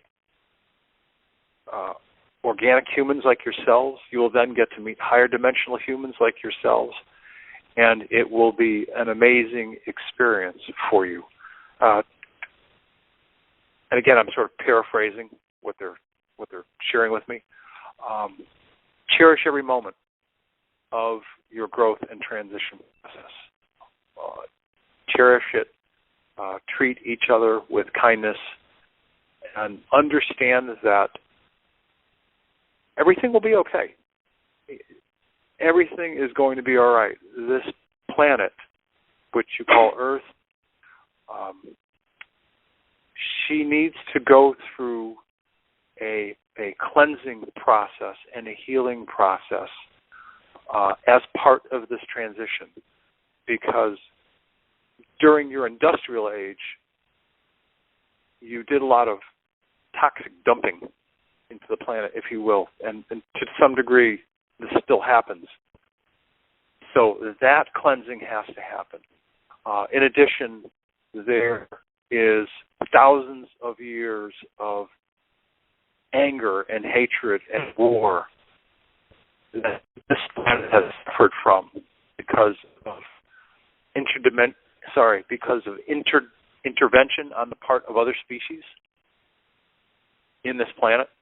A lot of dark things have happened, and all of that needs to be cleansed as well. Part of this growth process will be that cleansing, and it's all part of the process. But just understand that becoming higher dimensional humans is nothing to be feared. The process is going to be what it is, and everybody will be fine. the actual transition will be very, very easy. Nobody will feel anything. It will just be a transformation from one vibration, a slow, dense energy, to a faster vibration. And that's again, I'm sort of combining all of their thoughts as they're sharing them with me, and that's pretty much what they've said. So that's it. I know it's not a lot, but all of us, we've already contributed a lot to this conversation, so I want to keep my thoughts. It is a lot. That is a lot that you've shared. Thank you, Tolec. I want to keep it concise. You're welcome. You're very, very welcome. This has truly been a feast. I know we're all tired. It's a lot of energy going on in this feast, but it's all good. So thank you for taking your time and coming, and hopefully in a couple, 2 or 3 months, we'll have you all back, unless I come to you guys, right? You want me to say it all. We want to hear your story. We do. Okay. We got to hear it. Okay. Let me get all the morsels and bits and pieces to come together, and then I'll do it. Yes. Thank you. A good choice. Okay, Sherry, it's your turn. Sherry Wilde. I love that name. Yeah. I thought I had my turn. Didn't I speak already? I'm also very tired. I'm sitting. My car has gotten too warm. I'm just getting sleepy. Oh. So you don't have to if you don't want. So we're just I'm better at answering questions. Ask me a specific question rather than. Okay. What we were doing is just kind of connecting with the star people that you are connected with, the Dracos or whatever, and if they had any message to bring to end this call from you. Well, I guess I don't connect quite that same way. The way that my connection with my guys is more of a physical. They come visit, and if I have questions, I ask the question, and when I'm with them, I get the answer, and then I have like a remembering, and the conversation is like a remembering, or it's like a download. When I give my lectures, it comes through as a download, so it's a form of channeling, I guess, but they just speak through me. So I guess that is channeling. But I can't come physically in your room, or physically inside your body. Oh, both. Okay. They physically, I get visits physically, and the next morning I'll have recall of things that they've said to me. And if I have questions, for instance, when the Dracos started coming, and I was confused about what was going on, and my partner Jim was saying, what was going on? Did you feel somebody messing with your feet? What's that all about? And I started to laugh. I said, well, that's Reiki. And he said, what are they doing touching my feet? And then noticing the injection site, and he said, I got irritation and itching right here. Look and see if there's something there. And I could see where they had injected, and I said, oh, it looks like you've been injected with something. And then they'll speak, and I'll hear them say amino acids, and I'll go, oh, they just told me they injected you with amino acids. So my interaction with my guys with the ETs is way different than what I'm hearing from Julian and from Tolec. It's more, they come usually at night, sometimes during the day, and then I have a remembering of it, or they give me information in the form of a download. I can't connect with them and maybe that's why they're telling me that. They're saying initiate contact. Maybe they want me to start having that kind of contact. Yeah, just invite them in, talk to them. Yeah. Right. So is there anything you want to share from your heart, a paragraph or two, whatever? You don't have to, or you can be done if you want. It's up to you. Share from my heart. I guess it's basically just a recapping what everyone else is saying, is that this is an amazing time on planet Earth, and I know that a lot of people are confused. They're going through a lot of changes in their life. There's things that are happening, that appear to be happening to them, and I always like to remind people that you signed on to come here and to be here at this time. Your soul, and along with your oversoul, you made this decision, and you fought and petitioned to be here, and you were granted the privilege to be here on planet Earth at this time. So you're one of the lucky ones. So don't waste your time regretting it. Don't waste your time, bemoaning the fact that there's a lot going on and there's a lot to deal with. Enjoy the journey. I think what Tolec just said was beautiful. It's all going to be okay. I think there's just a lot of chaos going on, and we get frightened. The financial situation, we're preoccupied with that. We're preoccupied by the wars. We're preoccupied by so many different things, and time is collapsing, and we all feel very frantic that there's not enough time to get everything done. It's just, there's a lot, but the people, the souls on this planet that chose to be here you came prepared for this, and you have everything you need to be able to deal with it, and we just need to remember the truth of who we are and know that all is well. And it's a wonderful opportunity. It's something that your soul wanted you to experience, and so embrace it. And too many of us are wanting to just be there, like it's a destination, like it's a trip, and we're going from, like we did from Wisconsin to Sedona. You just want to be there, and instead you forget to just be in the present moment and just look out your window and take in the view and just enjoy what's happening now, right now. And don't be in a hurry to don't be in such a hurry to get somewhere. There's nowhere to get to. This is it. This is the ascension. This is what we came here to experience. Exactly. Very good, Sherry. I just want to say, too, Elizabeth, and the Fab Four have been listening to your show, and the great people on this, and Tolec's people, and Julian's people, and the information that we've all said tonight, it's so overwhelming, and we're doing the right thing and saying the right thing for them, and that's what they enjoy most about all these people. Thank you, guys. Don't go away yet. I got a couple minutes, so stay tuned to the last. I got a little thing to encourage everybody. But I want to thank all of you guys, Sherry, Ray, Tolec, Julian, and all you guys that have listened in. And I wish we had time to take questions, but it's kind of late. But we'll do that another time. We're going to have more interaction with everybody that comes. And this is reference number 200 pound. You can listen to it right after the call by dialing 209-255-1099. PIN number 883267 pound. And I'll ask for a reference number. You put in 200 pound sign. And don't miss the appetizer show, which was really good. And that's the same recorded number I gave and same PIN, and that'll be reference number 199 pound. I want to thank all of our galactic families, star family from all dimensions, all time, space, and all of you guys here on Earth that we're doing this all together. Thank you, thank you, thank you, and we're co-creating even now. Now is the word. So thank you, guys. And stay tuned to next week when we're going to have Dr. Alfred Lambermont Webb. I love him so much. And Franco Di Nicolo, a unified soul. I love you, Franco. And Cynthia Rose Schlosser. Oh, I love you too, girl. So that's going to be fantastic too. So namaste to everybody. And let me finish with this. I love you all. Remember, love conquers all.